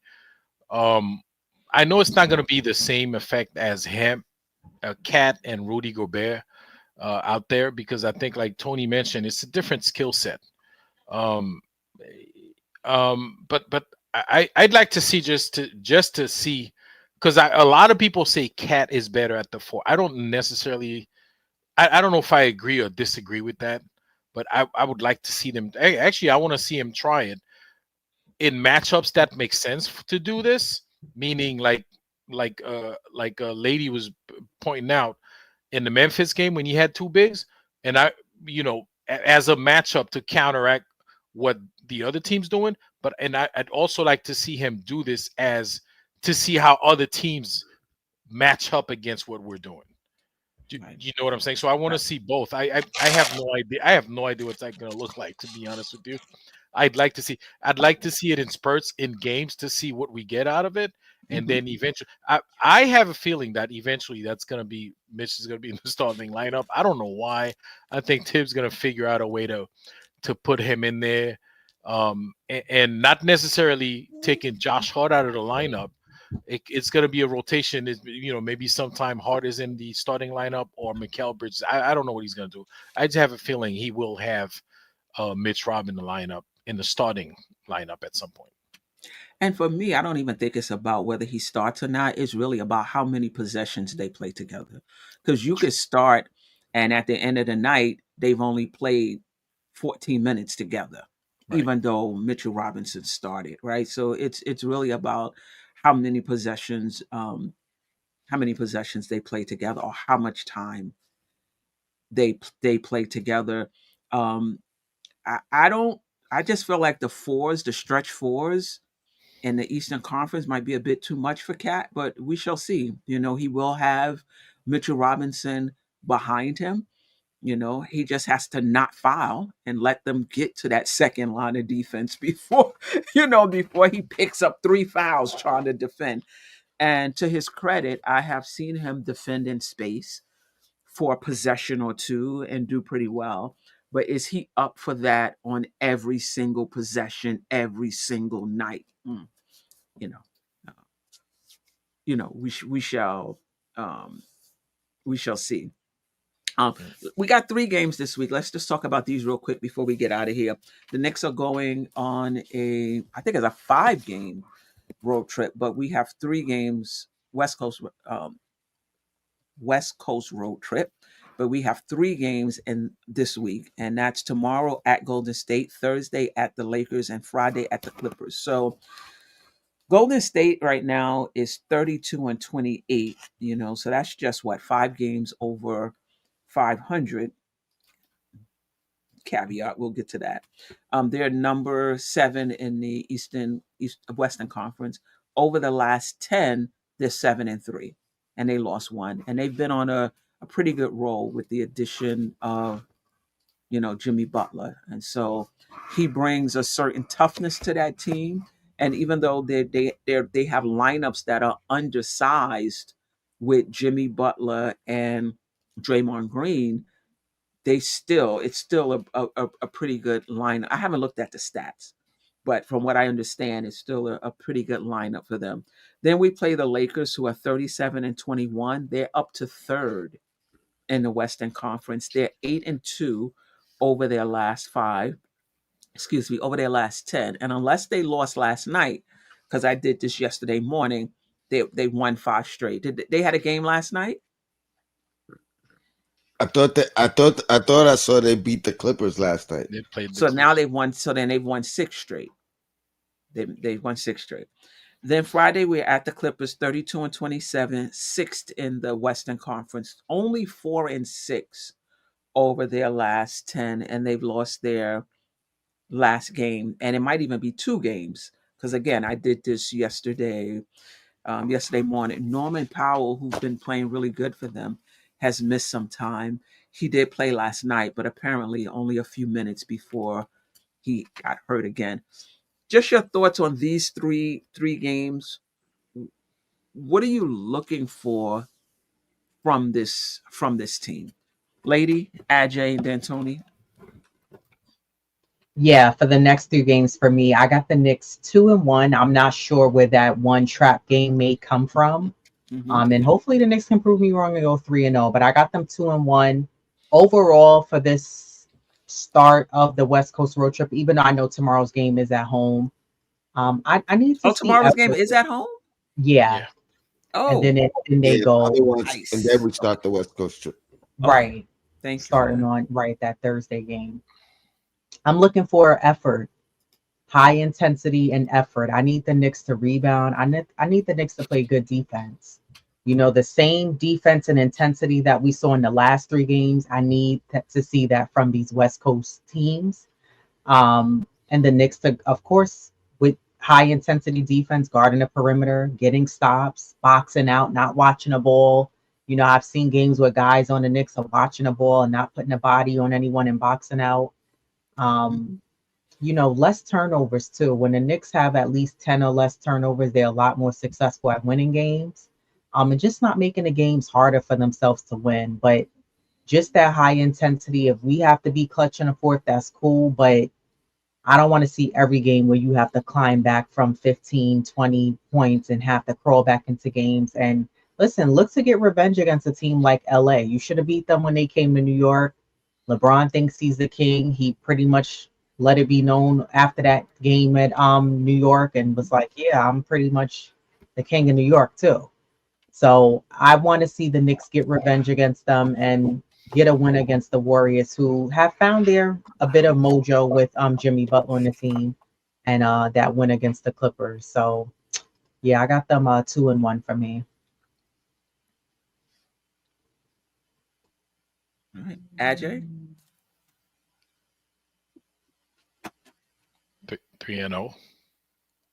Okay. But what would you like to see from the Knicks this week? Okay. I want to see them. Of course, I want to see more integrating Mitchell Robinson into the in the team more. Mhm. Okay. I want to see Tibbs being a little more strategic as usual. You got to look at who's having a good game, who's not having a good game. Don't throw a guy in there knowing they can't do. And then matchups are very important. Even though I do say 3-0, but if we end up 2-1, like Lady is predicting, I have I have a feeling I know unfortunately it's going to be the Lakers game because of I don't know, they have like really annoying matchups for us for some reason. Yeah, and it's and unfortunately they we might get swept by them this season, but I'm hoping we don't. I'm hoping we go in there with the mentality that they beat us at home, so we got to return the favor. And I'm looking for our defense to to pick up the slack. You're going to play. Golden State Warriors just come in here. They're an excellent. They have two historically good 3-point shooters on their team. Um, I'm talking about Buddy Hield and Steph Curry. So we just have to be mindful of that and play defense accordingly. You know what I'm saying? So just and not allow these guys to go off here at Man. And they love to come here and MSG and put on the show. So we're just gonna have to to buckle up, man, and play defense. You know, I think we're probably going to have Mikal Bridges guarding Steph Curry. I think Yeah, to probably, to probably. to probably. So hopefully, yeah. I mean, hopefully he does a good job and keep him under control. I do expect us to beat Golden State Warriors, whether Jimmy Butler play or not. It makes no difference, you know. But um, yeah, 3-0. If we go 2-1, it's gonna be that Lakers game that I and it's the first game of the West Coast trip. We getting adjusted to the crazy time zone over there. Shout out to all the people from out west listening to us. Shout out to Wiz. Where's but something's wrong with your time over there. And I think that we're gonna mix it up too. I think McBride will get some time on Steph On Curry Steph. Yeah. as well. I think Butler will probably get time on Brunson. On Brunson, yeah. Uh, maybe even on Cat. Though Cat has been less aggressive offensively. But I don't know. I think that's been Cat all season. If it comes to me, it comes to me. I do what I do. If it don't come to me, it don't come to me. I'm okay. That's been Cat. So I don't know if I should say he's been less aggressive or the team has just been going to him less. I'm not sure which one it is. Tony, your thoughts on this upcoming this week? Man, I said I wasn't gonna do it no more, but Rick James know what time it is. 3-0. 3-0. Um, what I would like to see, I would like us to shore up a couple of areas, right? And a lot of it we've touched on today. Taking advantages of mismatches. So I think we got OKC. I mean, pardon me, Golden State. We got a size advantage against them. You know what I mean? Let's try to punish these guys. We just lost a couple of points in the paint battles during this 3-game win streak. Let's kind of shore that area up. Um, OG got a game winner and then a game of your life. let's let's shore that up for the season and kind of find that balance area wherever that landing spot is. You know what I mean? It don't gotta be 23. It don't gotta be 9 rebounds. It don't gotta be 5 assists. But give me something in the realm of those numbers all across the board. It don't gotta be 3 blocks, you know what I mean, 2 steals. But give me some consistency so we know this is your base point. You know what I mean? And we don't got to go crazy and say, "Oh, this is a great game." No, let's expect this from you. You know what I mean? I mean, from now on. What else? Brunson, keep doing what you're doing. If it gets to the clutch, take care of business like you do. But now that we had a nice little week of some grittiness, let's get a blowout here. You know what I mean? Let's end somebody's night early and get a chance for the bench, this newly assembled bench, to get some extended minutes. Mitch, you can still get 15. I'm good with that.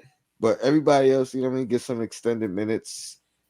Get us rolling collectively so we ready for the playoffs. That's all I got. Yeah, it might be tough to play the Twin Towers against this game, against Golden State, particularly if they go with um,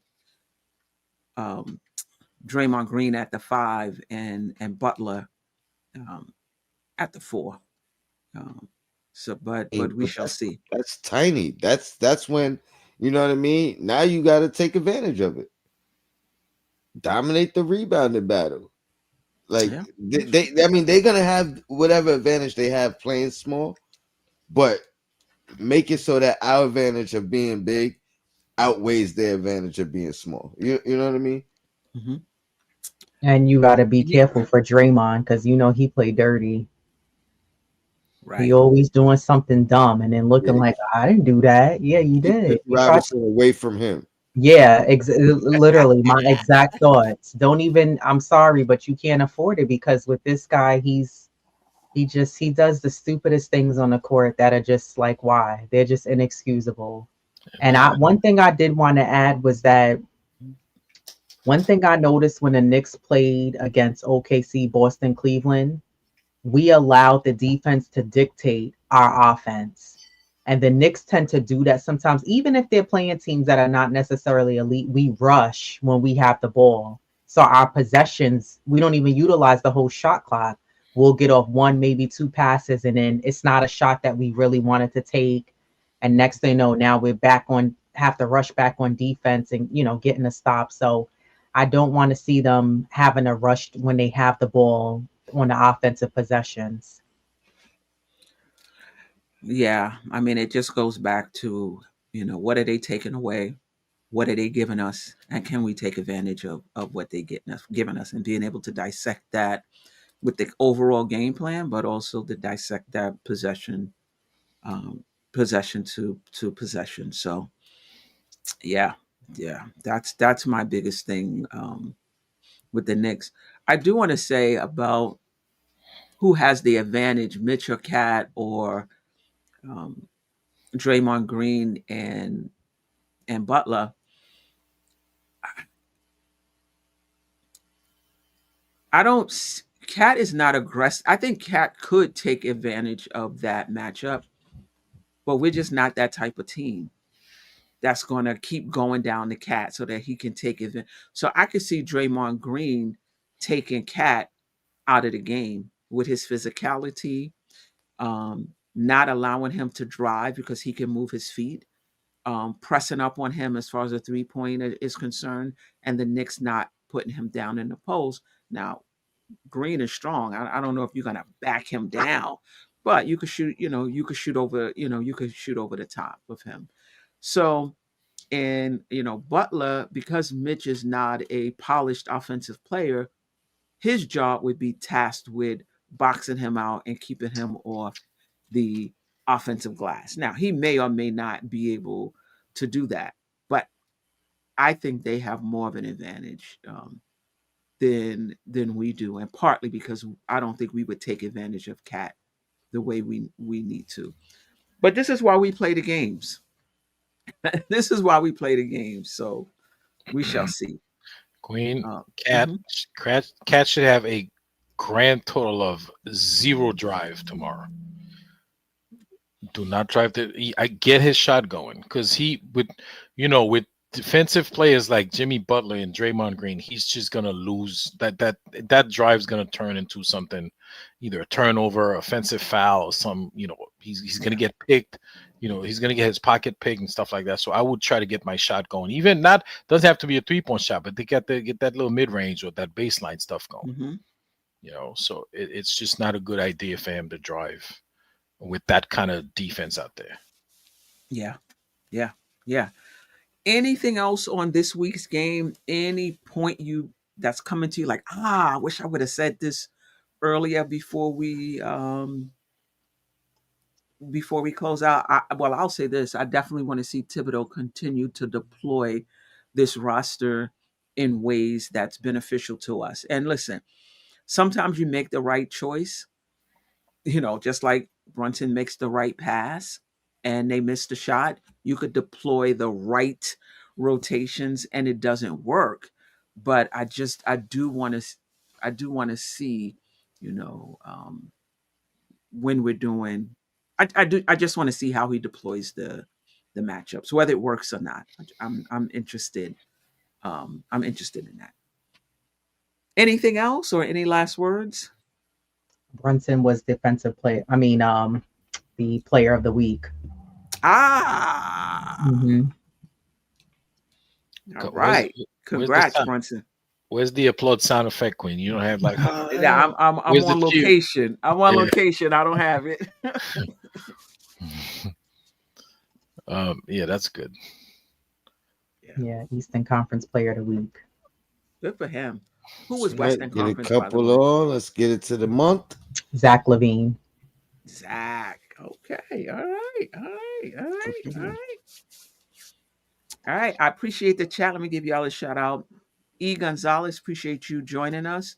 Knicks won today on Dios NYK. Appreciate you employing the chat to and I see you doing it on a Dope Soul Sports channel, Blanche Tears, Divine, Knicks Real Talk. So I just appreciate you and how you support the community. Paris Doug, I appreciate you always rocking with us as well. Rick James, I appreciate you. Andrew K. Appreciate you. Boogie dropping by. Appreciate you, my brother. Lonnie Meeks was in the house tonight. Keith Turner, I appreciate you, Keith, with your insights. Rick James. All right. East Blue Drew, Eddie Kofi, Kerry Cox was in the building early, Don J as well. Diva Locks was in the building. Miss you, sis. Appreciate you dropping by. Wonder Woman, I appreciate you as well. Keith Watkins, Mark White, BLW, appreciate you. All right. D Public Enemy. He said, Tony Crowe, Westchester Knicks signed your boy, Johnny Davis. Okay.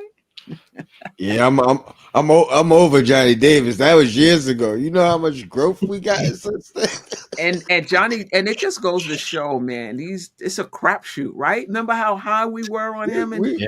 we was having arguments. You know what I he mean? He was barely having played in debate. Washington, and they need talent. You know what I mean? It goes to show. Any quick thoughts on us signing Both, Champ? Did I Marshawn pronounce that? Marshawn Beauchamps. Yeah. both yeah. You like it? You don't like it? Two way. Um, It's a 10-day or um, 2 way. two Who- way, two 2 way. way. I mean that Um, he's Is Tibbs gonna play him? yeah, no. me personally, I feel like we need. I know all year it's been we need this, we need that, and it's always been something different. But I think we need some more assurance at the center position. You know, behind Mitch Robinson, Huck Porty went down. Mhm. Sims got traded. Yeah. Yeah, I'll take a break in case of emergency guy for that last roster spot. As far as Beauchamp, that's my question. Like, is he gonna play? I think he has the defensive chops to fit right in, but I think we have already guys that are questionable shooters that bring. You know what I mean? Like, is he gonna come in and shoot better than Precious? You know what I mean? And He that's better than Precious right I mean, now, in my opinion. Now let I me mean, stop. At least but Precious that, is on a but he but can that's defend and move laterally. But you're right. You're right. You're but right. that's what I mean. Is his value? Is he gonna come in and take Precious's minutes? I don't know because Precious has a track record here of performing when when somebody's down and his minutes go up, his ass goes up. You know what I mean? It takes. We know how long it takes for somebody. But they two different players, Tony. He's a four. A boot champ, if I'm It, saying that correctly, is a three.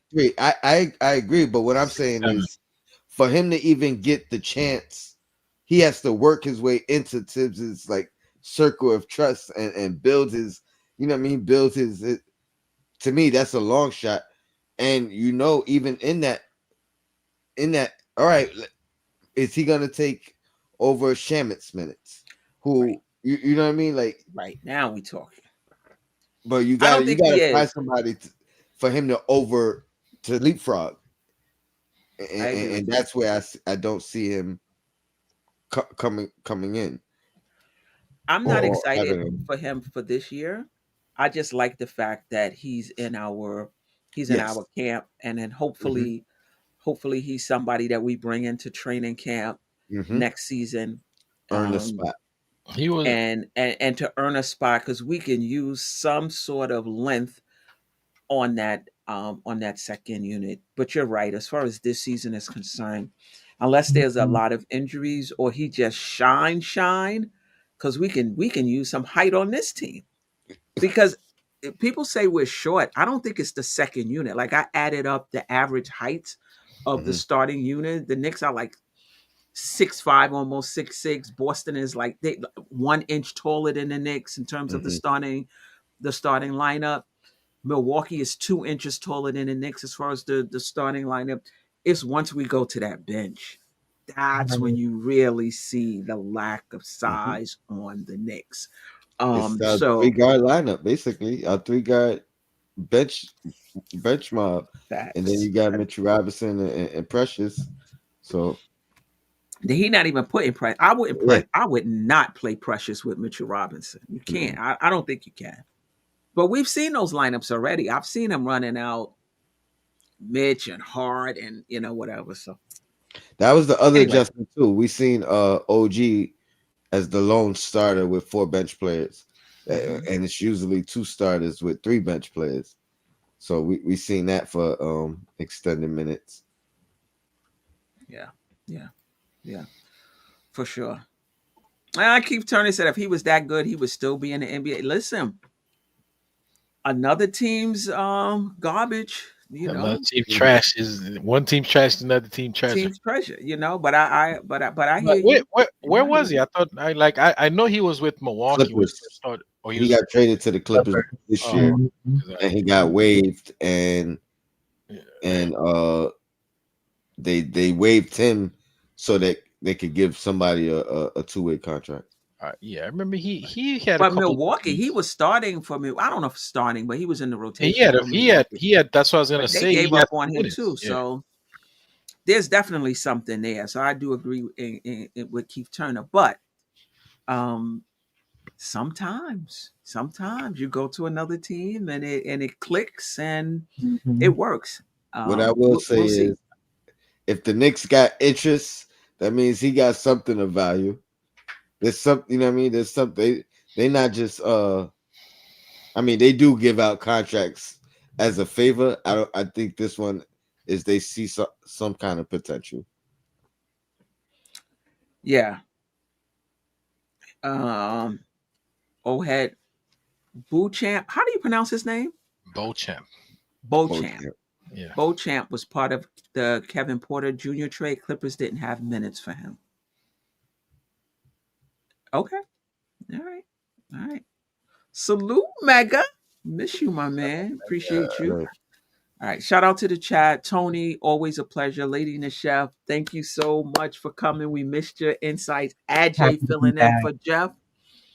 Jeff, happy anniversary, Jeff. Him and his wife, over 20 years, might be 25. I You think it know was my 25. condition, Jeff. I forgot the years, but they're celebrating their anniversary on a cruise. So Queen, enjoy your time. you want to remind the people on Thursday 9 p.m. they can catch us on Dope Soul Sports talk some more Knicks stuff. Yeah, Whenever they don't play on Thursdays. they actually play this Yeah, Thursday. but it's 10:30. Oh, Yeah, it's 10:30, so we they can play still go. 10:30, so we could still yeah. Yeah. We Yeah. can still go. Lady&TheChef, Tony Crowe, where can we find you? Yeah, Um, I'm sorry. Go ahead. Go ahead, lady. Ladies first. Ladies Um, first. I'll Ladies be first. on being Ladies at the first. Knicks are playing tomorrow and Thursday. I may go on tomorrow, but if not, I'll definitely do a pregame Thursday for that Lakers game and then recap the Warriors game. So yeah, catch me on typically our days are Thursday evenings and then again on Sundays, Sunday mornings at 11. Every Monday, you know, doubleheader, Queens Court. If it's not right before, it'll be a little bit earlier, and then I'll squeeze one in whenever I can during the week. But definitely Mondays. Mondays the day. Knicks and Bruises. Queen, appreciate you. Man. Go ahead, Ajay. No, I was gonna say, shout out to East Blue Drew. Says late games are horrible. Man, I'm with you, man. I hate every once a season we go on this stretch, like that West Coast trip where all the Mhm. games are 10 to man. I really hate those games. I go to bed like 1:30, man. It just mess up my whole week. And the things I have to watch the games, I can't not watch the damn games. So Those things make my day. I don't gotta worry about rushing from work or watching half the game. nah, So I'll be looking forward to this stretch. I can't. Yeah. Thank God it Um, only happens once, and then another time in the season we have late games, but not that late. right, Like, Right. right. but I hate the matinees. Those kill me. Oh, I Matinees love those. You just and the get it out the sun way. and the get out the Sunday. I way. mean, I'm usually at work, so I don't get to see none of it. They Yeah, that's started true. when I clock in. Yeah, that's true. That's true. All right. Shout out to Simeon Russell, the creator of the channel. It's been a minute, Sim. I got to figure out when you go on next and see if I can hop on and chop it up with you. But appreciate you, for this platform. Tony Crowe again, Lady&TheChef again, Ajay again. Shout out to Geoff, J Boogie, everyone else.